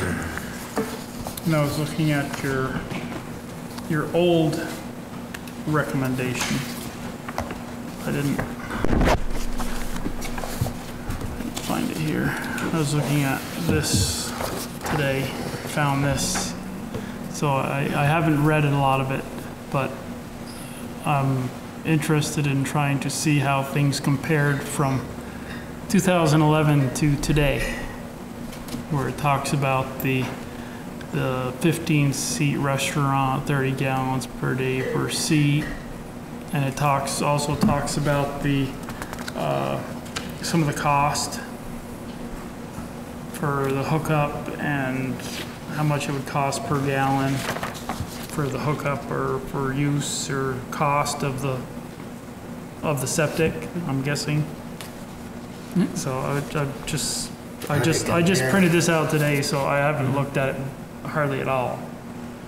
And I know things have changed drastically because there's new septic rules and everything probably since 2011. So those older studies will help provide background for the select board in regards to at least what previous committees were thinking about. Right. Doesn't mean that that's where we ended up today, but it represents at least a kind of a process. Right. As far as, and those particular reports will provide more narrative as far as, again, the thoughts and the support for certain recommendations that ultimately showed up in the ordinance themselves. Right, and this has some results of some of the surveys and stuff that were done back then for the town's interest in doing the West Village wastewater. Yeah. It's part of the ongoing process of years. Right. So we might need to take years. This is. So I think what will be most helpful for the committee in regards to our approaching our next regularly scheduled meeting a week from now is those homework items as far as how to improve upon the deficiencies that have been identified so far and to provide further strength for solidarity and consistency amongst the ordinances. And it's great to have additional eyes on these particular documents. And then our job is to basically provide those guidances back to the select board and allow you to chew on those and figure out what you would like to adopt from that. Select board will pick that back up. We have an hour planned for August 26th at 7:15. And that's our next regularly scheduled meeting. On one of the papers that I read, it gave a background of how this got started. But I think it's important to go back to when it was purchased and by the town, and because that's really when it started. So I'd like to somehow, is it in that one? In this one here, you had a section on what it cost the town to develop it, and then what it was costing to, the percentage it would cost to hook up, to help pay for what was existing. Right. Or what was already done. So there are some numbers in here, whether they're, and one of the statements said that it talked about the inflation price of hooking up. So the hookup was at the inflation price of what it would cost to create that much now, I think it was. And that was in 2011, so. Right. But I mean, there was a section in here that did cover that. But like I said, I just found this today. Did you find that online? Yes, I did. Okay, good. That was presented at, what, like the 20... I'm sorry. That was presented at a town meeting. That was... Long time ago. Yeah, this says 2000, 9 September. years ago, maybe, I It think. says September of 2011. Okay. So it's probably the So what I was 2012 really town talking meeting about, then. Frank, is the history of how the town acquired such an asset. Oh. That's what I think is important, as any of that. I think it's important to have that on record too. When was that asset acquired? Yeah. Was it And why, 2000? and- Well, it's right there. I don't know, I just want that on record. 97? That the town acquired it. You probably don't want to listen to the dissertation about what caused it to start, but the state of Vermont threatened and notified Charlotte Central School that they were going to shut off the septic system, and they were going to close down the school because they were over capacity. So the select board appointed a committee to look at possibilities of finding excess septic capacity for the school so the school would not be shut down. And we started that back in '97. And I was president of the Charlotte Land Trust. And the old lantern was for sale. And it was for sale for $1.2 million. And we worked for a good year or two to come up with the money, which we did. I personally got 12 people to sign a contract for $100,000 apiece in case nothing could get paid for. We were all going to come up with $100,000 apiece and buy it and protect the septic capacity for the school. So any excess that they needed, we were going to pipe it all the way down to that field, okay, so we could keep the school open. And lo and behold, after we did that, the state turned around, just like it's kind of like they're doing right now. They decided that the school had plenty of capacity, just like they're saying now. If you're making this application, we'll double the capacity of the septic that's sitting there on Greenbush Road. And anyways, that's how it all started. And we ended up selling a couple building lots. We sold the old lantern. We ended up getting a grant, which we have 3 affordable housing units on Greenbush Road because of that grant that are tied into the septic system, which I don't know that you ever considered that. Having. I think they're actually on a separate system. They are in a separate system. They're not on our system, okay. I wasn't sure. But we did have to do that. And so anyways, there was a lot of effort put in for, I don't know, 4 or 5 years to get this done. And I brought this up a number of times at select board meetings in the past to deaf ears. And everybody, you know, I can remember raising my hand and Charlie would say, oh, now we're going to hear about all the septic system on Greenbush Road is only for the town. Well, that's what it was for. It was not for selling to anybody else, charging other people to get on, nothing like that. It was strictly for the town. And our view was looking out 50 years. And since we did it, we started with the town hall. Then we added on the library. Then we got the fire department on there. Then we built the senior center and added senior center on. Now the library is expanding, so that's going to take more. And if you can look out, if you have any imagination, you can look out 20 years. The post office is not going to be there, you know that. That's just about ready to close. And I think there's going to be a town building over there of some sort. And I think there's going to be need for town use of that septic field more than you guys have thought about.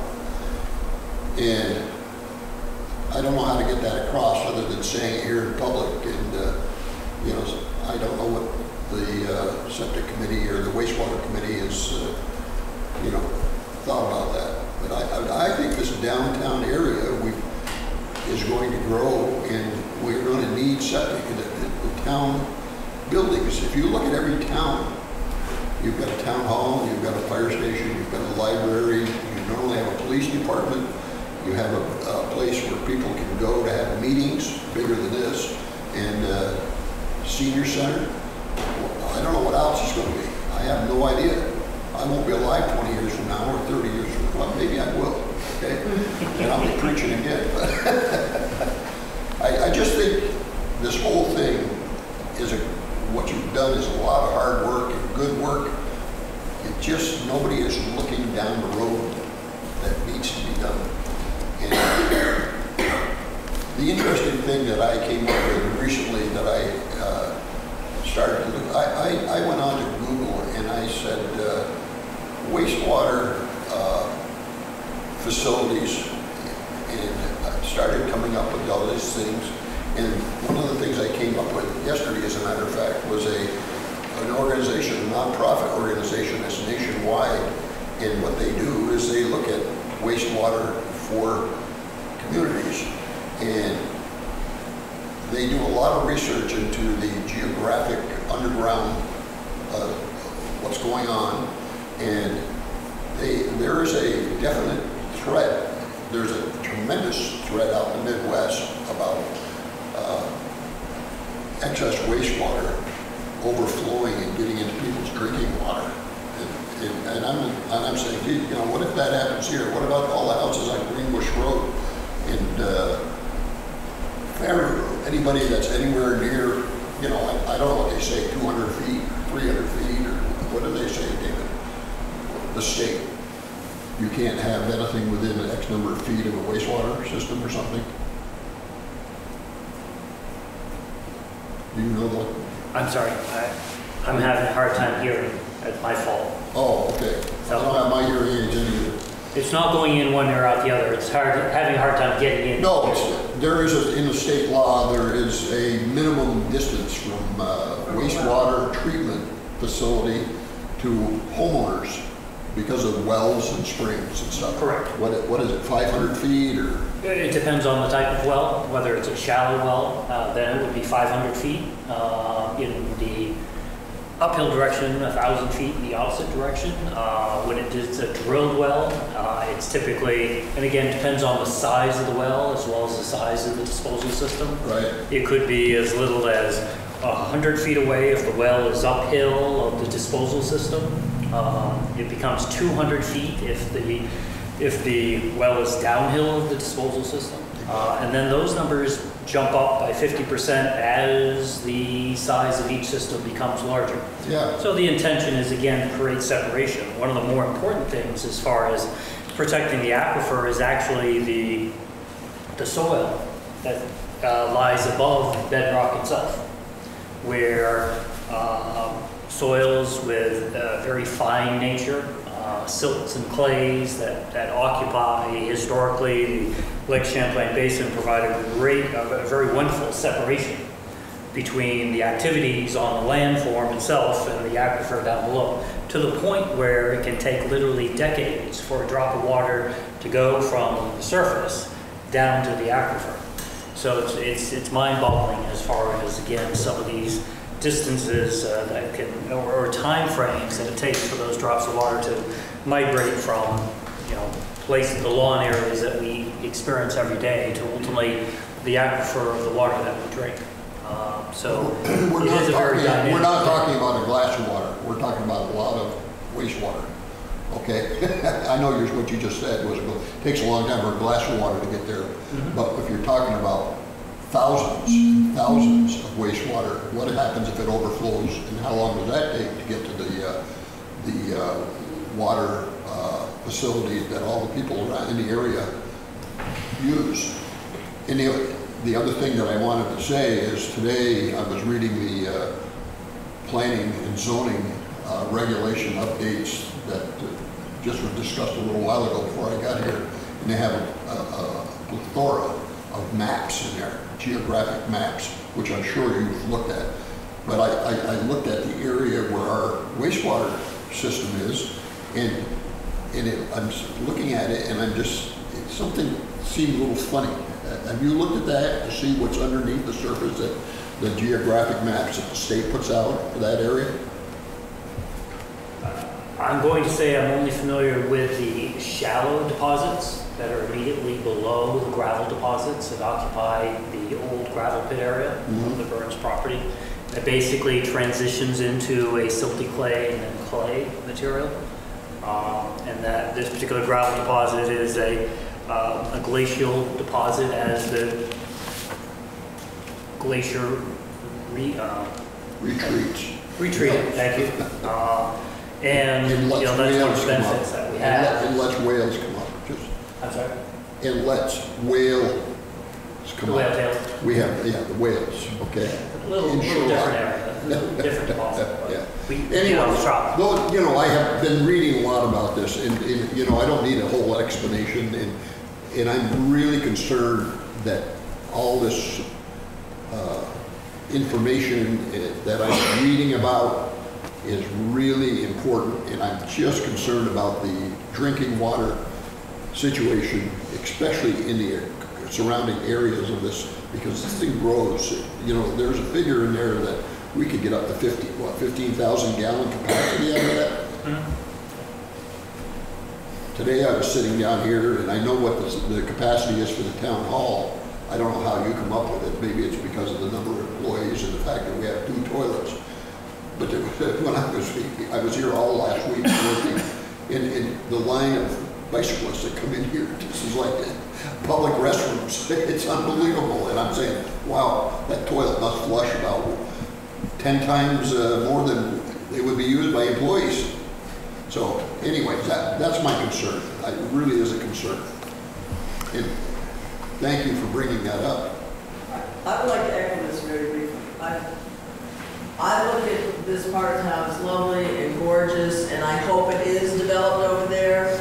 But I will tell you, after I read, and I allegedly have a 600-foot deep well, and I really didn't have any sulfur. I checked that before I bought the property. After I read, my well changed.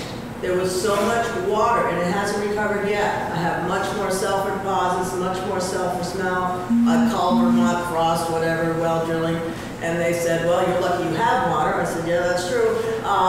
They said after any huge storm like that, everything moves, everything shifts. It could be a century before it goes back. It could be 6 months. You don't know. This part of town, I think we should try to admit, is a swamp. It's a very expensive swamp, but I call my home a shoebox in a swamp. I can't even walk on it most days. And yet we try to plan out how to build more when you've got a beautiful part of town over near Carey's Way, I must say, with hills and drier property, and we keep ignoring it and calling it East Charlotte, like the town separated, when we're all one town. And if that's where we need to go and expand the town and services, I say go for it. I'm thrilled with the 75-seat wine drinking that's going to come my way. And I'd frankly love to see the medical facility. I can make it a mile. I can make it there when I need it, rather than torturing ourselves and trying to cite Dr. Reagan there. I mean, I can make it. We'll make it. I got the rescue squad. They'll haul me. Just go a mile so she can flush the toilet and get it over with, and let's have her get some property that works. Thank you. Dave, I think part of Mo's explanation, I really didn't know. I was not as plugged in and didn't read the Charlotte News when it was all happening. I thought that the town asset was a pure liability financially. I didn't realize that money was recouped through sales of property. I think to find the real cost of that town asset, the committee, it'd be good if the committee could work with Dean in the meantime to see what the real financial burden has been once we account for the revenue brought back during that process of gaining that asset. Because I know there were significant outlays, but I don't know what the true number is as far as what the total expense was when we count for revenues. So that would be, I think, something to calculate a real cost that we're looking in creating a rate, that would be the right way to calculate that rate. Okay. Peter? I'm sure that this has been answered before, and I'm getting in this at the last moment, and so if you can bear with me.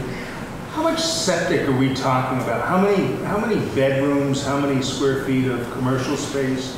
Do you have that number, Dave? So the maximum capacity, we've heard 15,000 gallons. Yeah. What's that? That would be equivalent to about 34 bedroom homes. 34 bedroom homes. And how does that, so for that 50-seat restaurant, how many gallons would that compare in bedrooms? If we start talking about commercial too, because certainly there's going to be some commercial. So roughly 50-seat restaurant would be about 1,500 gallons per day. 1,500 gallons. But we have a restaurant coming. Right. In the handout that was given us, Peter, it has the gallons per day allocations. It has 420 for a 3-bedroom, 490 for a 4-bedroom, 1350 for a 50-seat restaurant, and then it has 1260 for a 12-unit senior housing, and for a 4-employee business is 52. That's what we've got for information. And is that in the copy of the ordinance that I got a couple weeks ago? No. No. I don't believe those numbers are in the ordinance. They were handed out at our last meeting. The frequently asked questions. Yes, it was in the frequently asked questions handout that we were given. So it's not in the ordinance. It would be in the meeting packet from last meeting, online. But not in something that Christina sent me last week, The thing the is, proposed ordinance. No, It's not in but I mean, those will change as time goes on, as the wastewater rules are updated. I'm sure that these numbers. Weren't those Not that- done with the new rules in mind? Well, yeah, but I mean, we're hoping this ordinance lasts more than just through the new rules. I'm sorry, what? We're hoping this ordinance would last more than this just through the new rules. Hopefully they'd be continued on, so we'd have to update our ordinance if we put the numbers in there. So you would be anticipating technology would allow more bedrooms on that much flow, on that much septic now? Is that what you're saying? Oh, possibly. So the way the state looks at all wastewater systems, it has two components. One is a hydraulic component, which means that all the drops of water that come out of your home need to be applied to the land, need to stay in the land until they've been properly renovated, and then they ultimately show up in streams as drops of water that maintain the base flows. And then there's the other part is biological, which is the strength of the wastewater, and that there are ways of pre-treating wastewater to reduce the strength, which in turn perhaps would reduce the impacts on the municipal or whatever the final means of disposal system is, whether it be your own home or whether it be the municipal system. And those are tools that are out there that will help manage ultimately what can be sent to any wastewater disposal system. But ultimately you have, again, two parts, and that just because you reduce the strength of the wastewater doesn't mean that all those drops of water are going to stay in the ground. So you always have to be balancing both of these, and when you overtax the system with either part of them, you have an unacceptable situation. So those are all components that go into the design system. So someone would have to exhaust. 20 years ago, Mo made me put a new system in at my house, an aeration system. And it was, 20 years ago, it was $40,000. I didn't ask the town for help. I did that, and when I read the ordinance, I think I understand that anyone that would be up for consideration would have to exhaust all other avenues before they'd be allowed to get onto the town system, and that would include innovative systems? That's correct. That's the way it's written. So if a house on Greenbush Road failed, they might look into an aeration system with a mound and and stimulate the bacteria before it goes into the mound system. So all existing wastewater disposal systems have the opportunity, if they were to fail, to do what's called a best fit on their own property. And those best fits are very site specific as far as what the expectations are for creating a system that meets as many of the state wastewater rules as possible. So for your own, you mentioned aeration. That's one of the pre-treatment methods that helps reduce the strength of the wastewater, which in turn allows for more flexibility in the siting of the disposal system, because the wastewater disposal system is no longer asked to provide full renovation of the wastewater, but a partial renovation, because mechanically there's been some pre-treatment of the wastewater coming out of the building, and therefore there's more flexibility on the other side. Is it expensive? Yes, it is. And some people are better off or have better luck with the soils on their property as far as finding a replacement area that might not require that particular level of pretreatment. But every site's different. And I think that's the best way to describe it.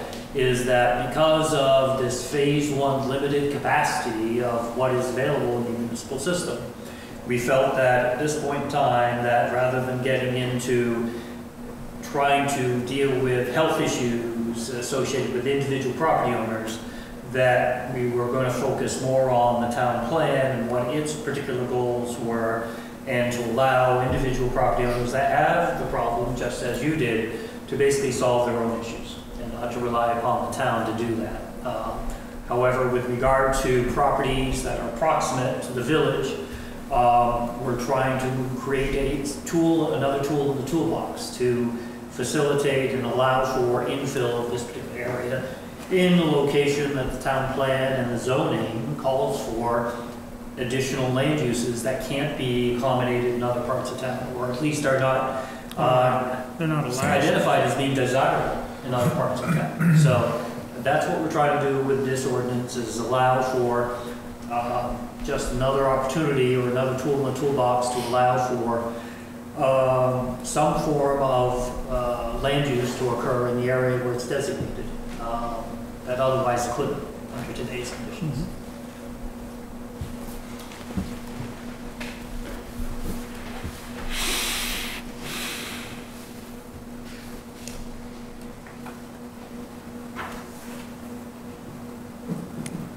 I guess if there's no more discussion on the issue, we can go on to the next agenda item.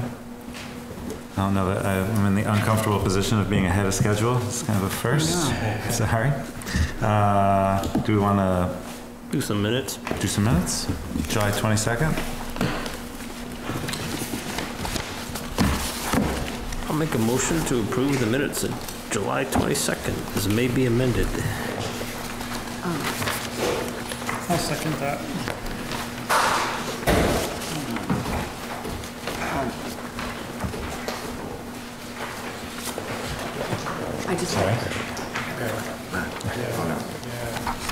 I just want one quick thing on line 143. I'm wondering if ahead of loose, we should have historically loose cattle livestock would be impounded there. It's such a minor. Yes. It doesn't matter. And I also think we should, going forward, use people's first and last names. Definitely. I think that So I can't really hear what you're saying. Oh, I'm sorry. There's just on 143.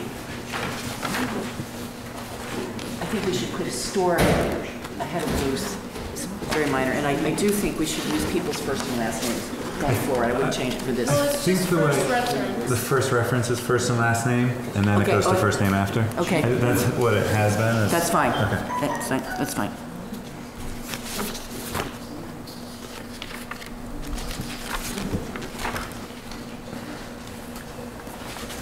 So, can I ask a question about clarification?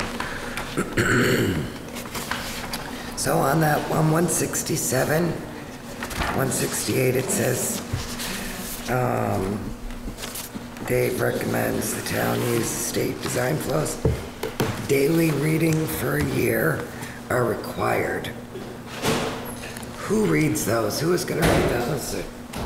What's it say in the ordinance?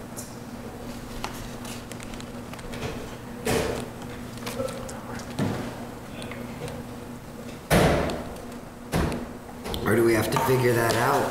So that's, I mean, what you're doing now is reviewing the minutes. I think that's a good question, but you're just wondering that as going backwards a little bit to the discussion of the.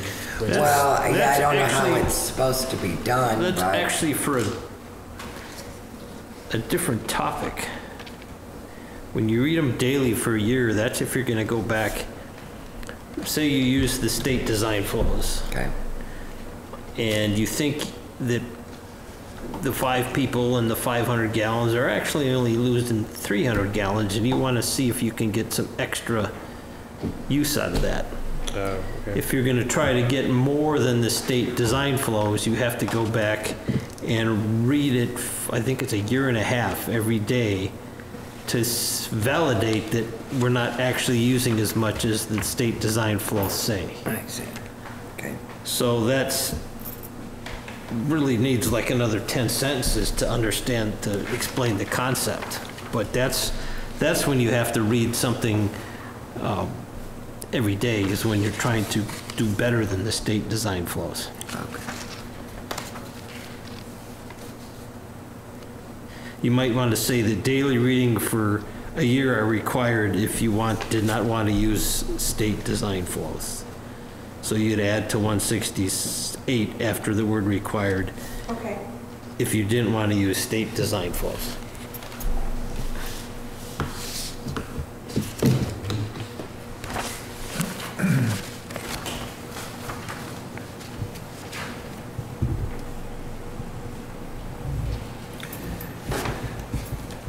Yeah, it was PM.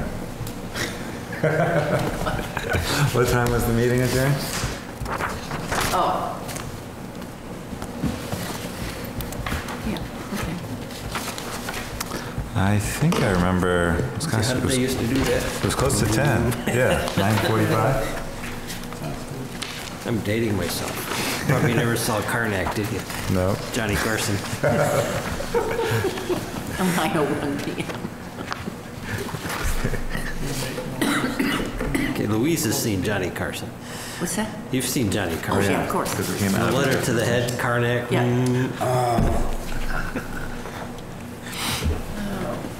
Can I But I ask another digress. question that I'm remembering about the wastewater? Sure. Do we have to do some sort of design and, an engineering plan prior, like... For each applicant?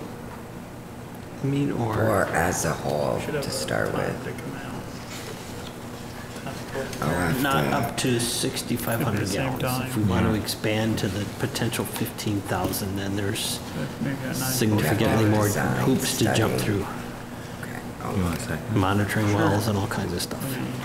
You and me? Or both of them? Line 242, Lynn, if we could add motion by Matt, seconded by Frank, to come out of executive session and to adjourn the meeting.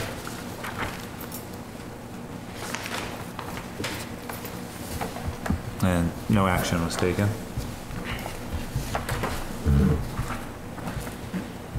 Sounds good. All those in favor of approving July 22nd, 2019 minutes as amended, indicate by saying aye. Aye. Opposed?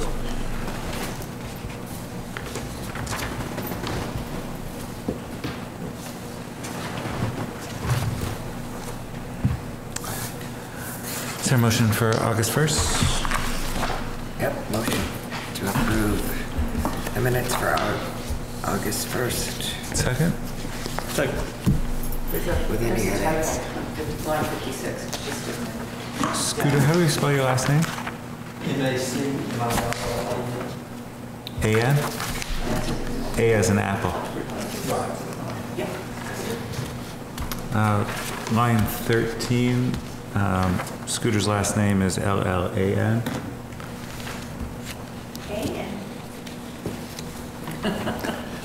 Sorry.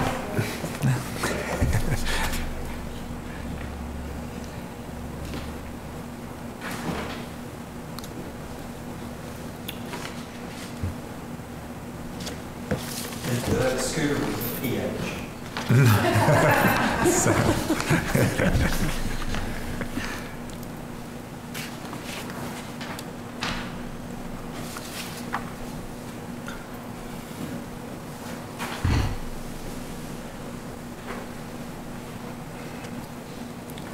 What ended up happening with the stuff at the playground?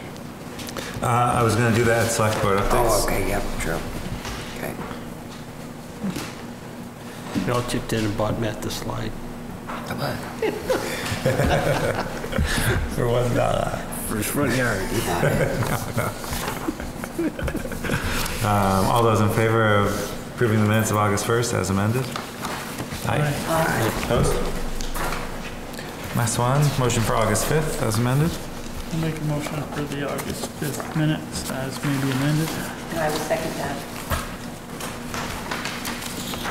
Okay, now I can ask on page 40, or line 45, there's a need for a complete engineering study to support. Dave spoke about how to apply to tie into the new system and the need for a complete engineering study. That's for each person That's for who each wants person. to tie in. To prove the They have need. to have an engineer show that they can't do it on their site. Each home or each Applicant. parcel? Applicant. Applicant, okay.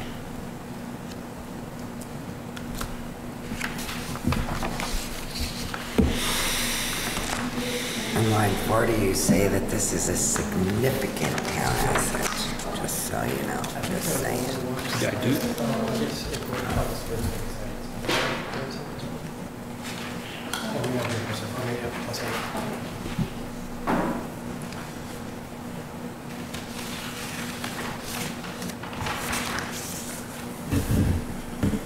And this is probably what he said, but the applicant should be able to make their case as to why it is good for the town. I don't think it should make it a case on why it's good for the town, but Line 87. why there should be The need. the need for it, not the why it should be good for the town. Because everything is good for the town. Well, Most everything. I agree with you. I just don't want to mischaracterize Peter's statement. No, I'm Right. not saying to change it. Got it. I'm just stating that this is The policy decision. what the policy should be is it should be the need, not because it's the best thing for the town. Well, it should be the need and the good of the town. Or Somebody might need it to do what they want, but the town Or might both, or not both. deem it appropriate to change the rules for a. But no change. For an application. No change in the minutes. No change.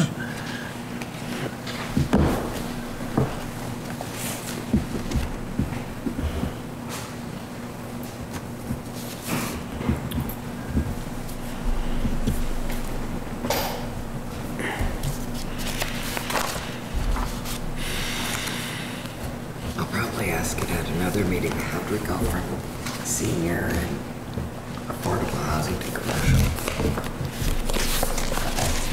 Because it's a different We committee. voted to have it a Charlotte Village Commercial District. Right. We voted that to qualify for state stuff, to be considered a. Well, was it Vermont, was it really, was it for village commercial, it was just for village designation? It's village. Didn't say commercial, it just But said it had- village designation, then yes. Yes. I Right, agree but the with that. reasoning in our zoning bylaws and our town plan for the commercial district is to have the commercial in those designated areas. So that's the reason why I believe that they're saying that our wastewater policy is kind of geared towards the commercial right now because one, that we have a small amount, and two, is commercial is what they're trying to expand in the village commercial district right now. And what the land use regs That's historically offered in this area. right. That part hasn't changed. No. And that's why I wanted to make sure that our map of the village commercial district mirrors the map that they want to have for the commercial service area. Any other changes to the minutes? All those in favor approving the August 5th, 2019 minutes as amended, say aye. Aye. Aye. Opposed? Select board updates, I have a few. The first one concerns the contract for the ash tree removal. Has the tree warden talked with you at all about that from a financial? He's expressed some concern that by not completing the job by June 30th, as the original advertisement and contract said, that some of it will be paid out of the current year budget, which had been budgeted for $20,000. So that would reduce the amount of additional work that can be done during the current year. Now, my understanding, especially as it was refreshed by Mary when we set the tax rate a couple weeks ago, was that adjustments are made based on work that was done up to June 30th, but hadn't been billed yet, and those bills come in July and August. Yeah, the work that was done before June 30th can be paid out of FY19, but the issue is that what percentage of that was done? The work that was done after that is supposed to be paid out of FY20. So I guess the important piece is to find out. I made a call to the contractor, I'm waiting to hear back just on the way over from the site visit, just to see what his take is on the percentage of work. And I also asked Mark to come up with that assessment on the town's behalf, because he knows better than anyone how much work was done by June 30th. He might. I think the contractor probably knows best, and I did also email him, and I also asked him to send an invoice for work done up to June 30th as soon as possible. Great. So I guess that'll just be something moving forward. Is the tree warden, I guess his budget is subject to the yearly, if you don't do it by, it's not like the road commissioner that can carry. Yeah, I don't think it can carry over. Yeah, I think, I mean, this work is actually being done through the road highway budget.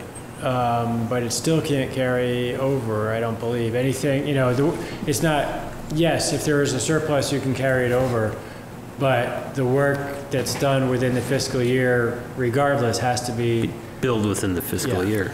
So then So did the surplus, so then since it wasn't paid, would the surplus go into the current year and could be paid out so it wouldn't change? Well, that was already accounted for when we set the tax rate, and the actual numbers that Mary presented includes that not being billed.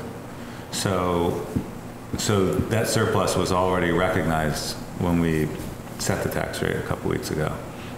Different surplus.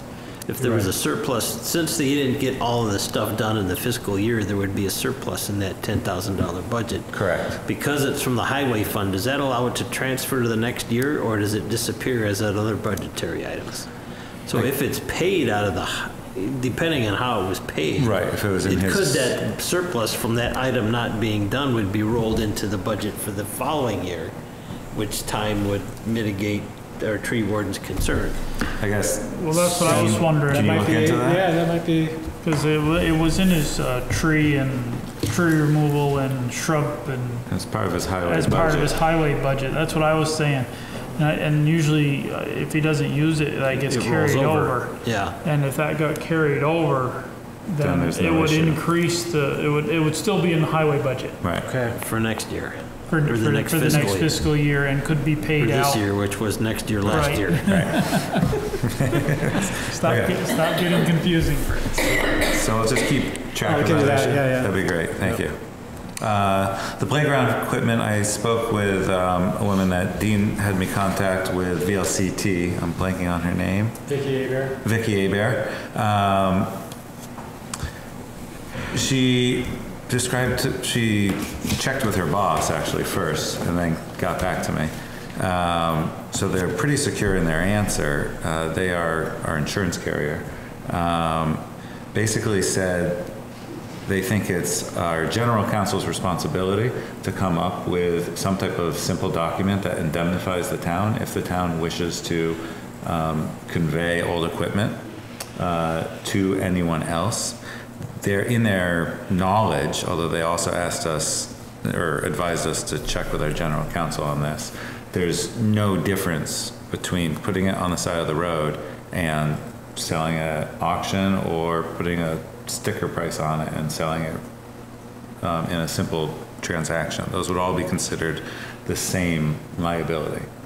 And then the other thing that she was interested in doing is having their loss prevention specialist come inspect that equipment before and giving a recommendation on it before general counsel comes up with an indemnification. Where is it now? Is it still sitting? It's at the beach. And I just got an email today that the playground is finished.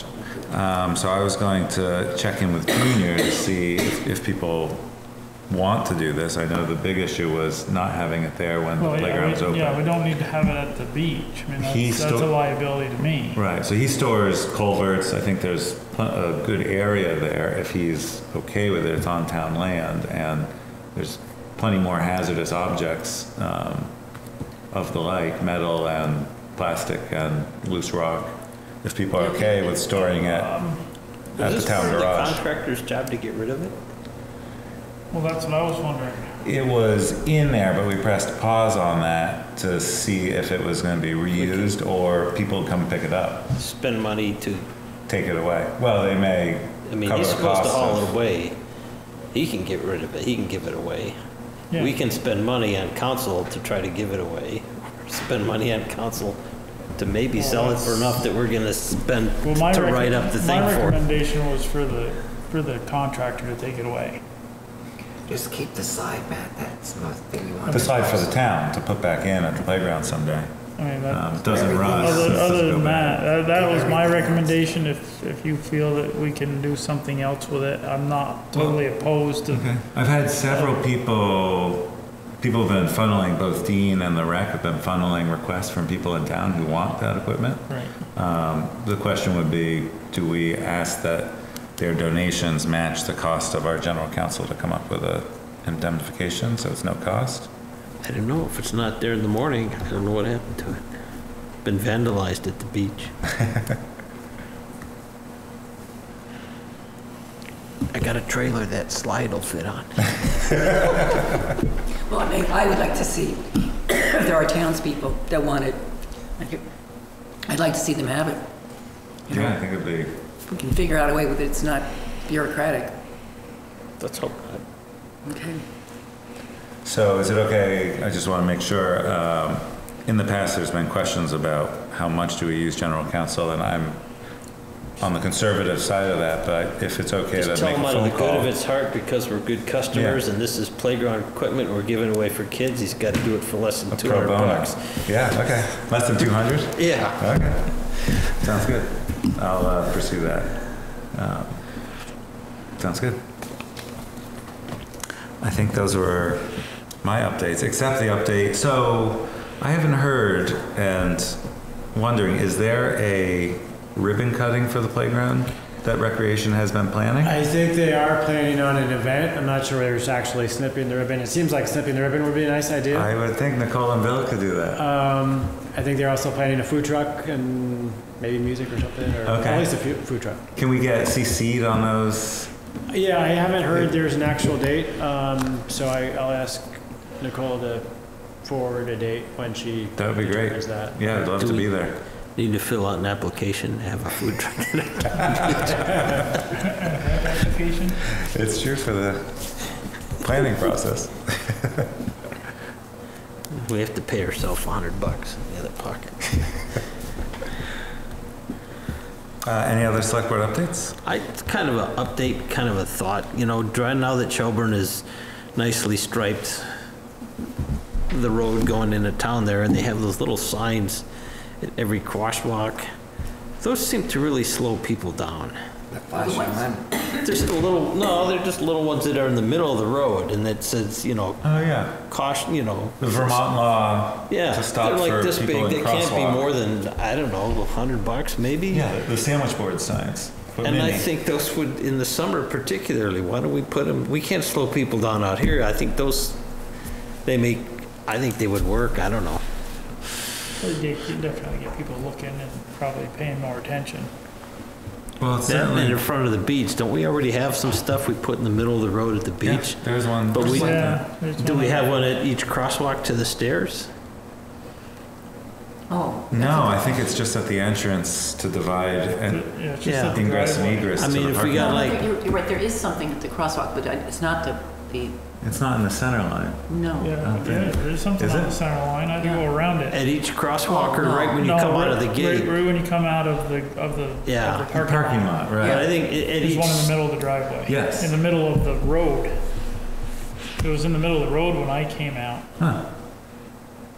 yeah, they put one there, makes it hard to turn out of there. Yeah. But I was thinking where it should be, you know, it seems to work at crosswalks, and there's a crosswalk there, two of them to the stairs.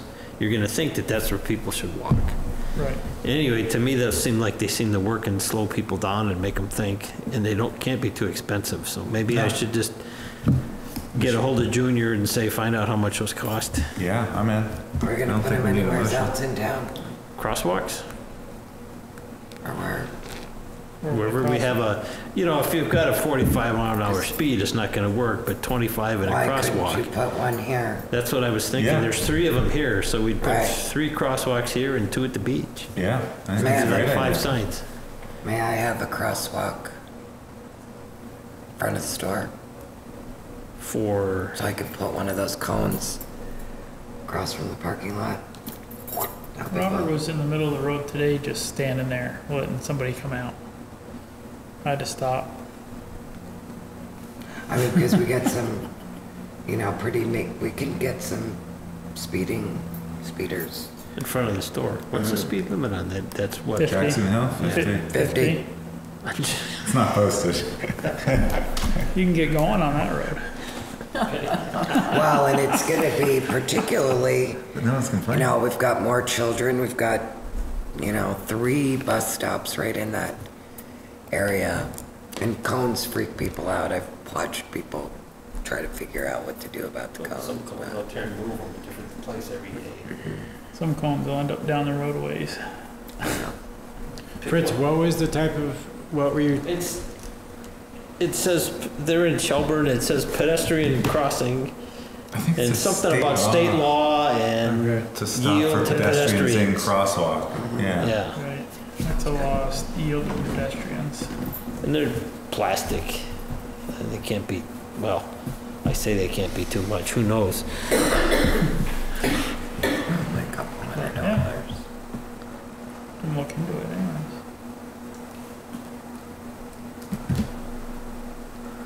I'll give our road commissioner a call and we'll have something for the next meeting.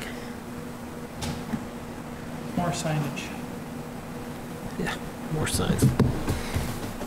There's a song about that. Any other updates?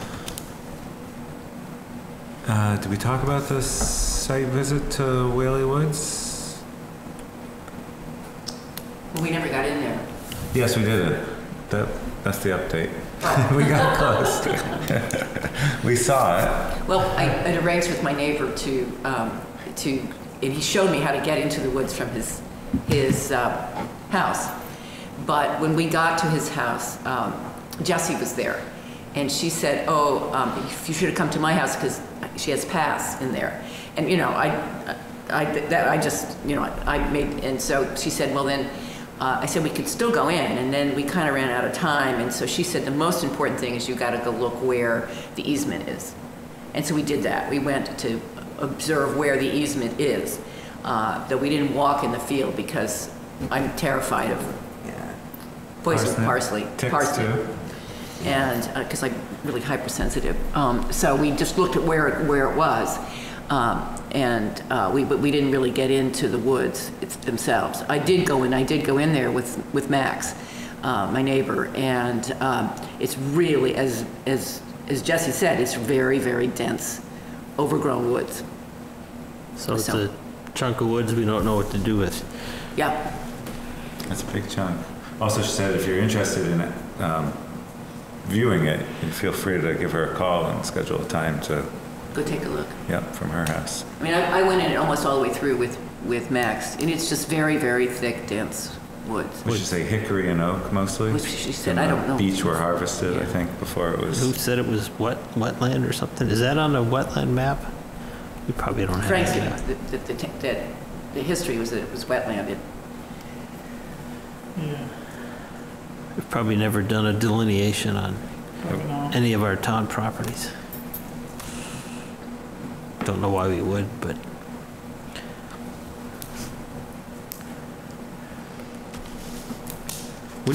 what do you do with these? I mean, like this one in the town pound, that just keep them? Some people do hunt in the Whaley Woods that know about it. You'll see cars parked on the side there. Sure. Well, maybe there should be no hunting signs posted there on on town property. No motorized vehicles, no this, It's no allowed on that. state property. Is it? Yeah, keep out of my garden. It's public lands. But Yeah, that's fine. Kill 'em.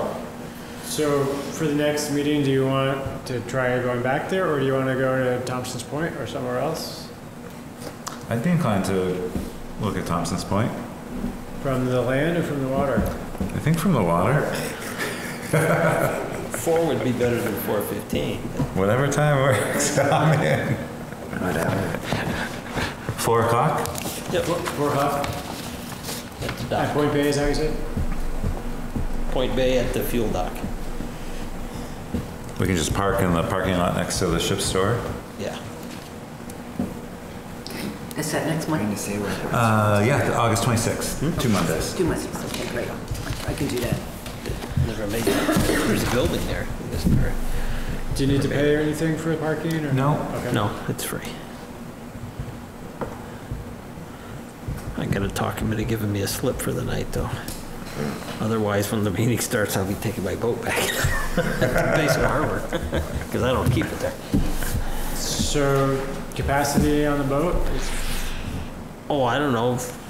It's comfortable for like 5, 6, 7 people, 6 people. Okay. No for the select board? The rest of the board, I mean, there's... I've got 6 or 7 life vests, so that's... I've got a very hefty collection of life vests. So do I. I just don't keep them on the boat, you know. So... Along with my 20 canoes, 70 pounds. In the canoes. Have to have it in the canoe. So will you need your minute taker and your member of the press for this? I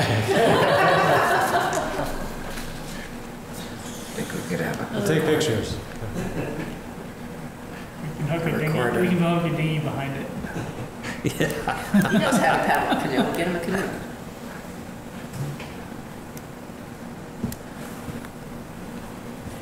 All right, any other updates?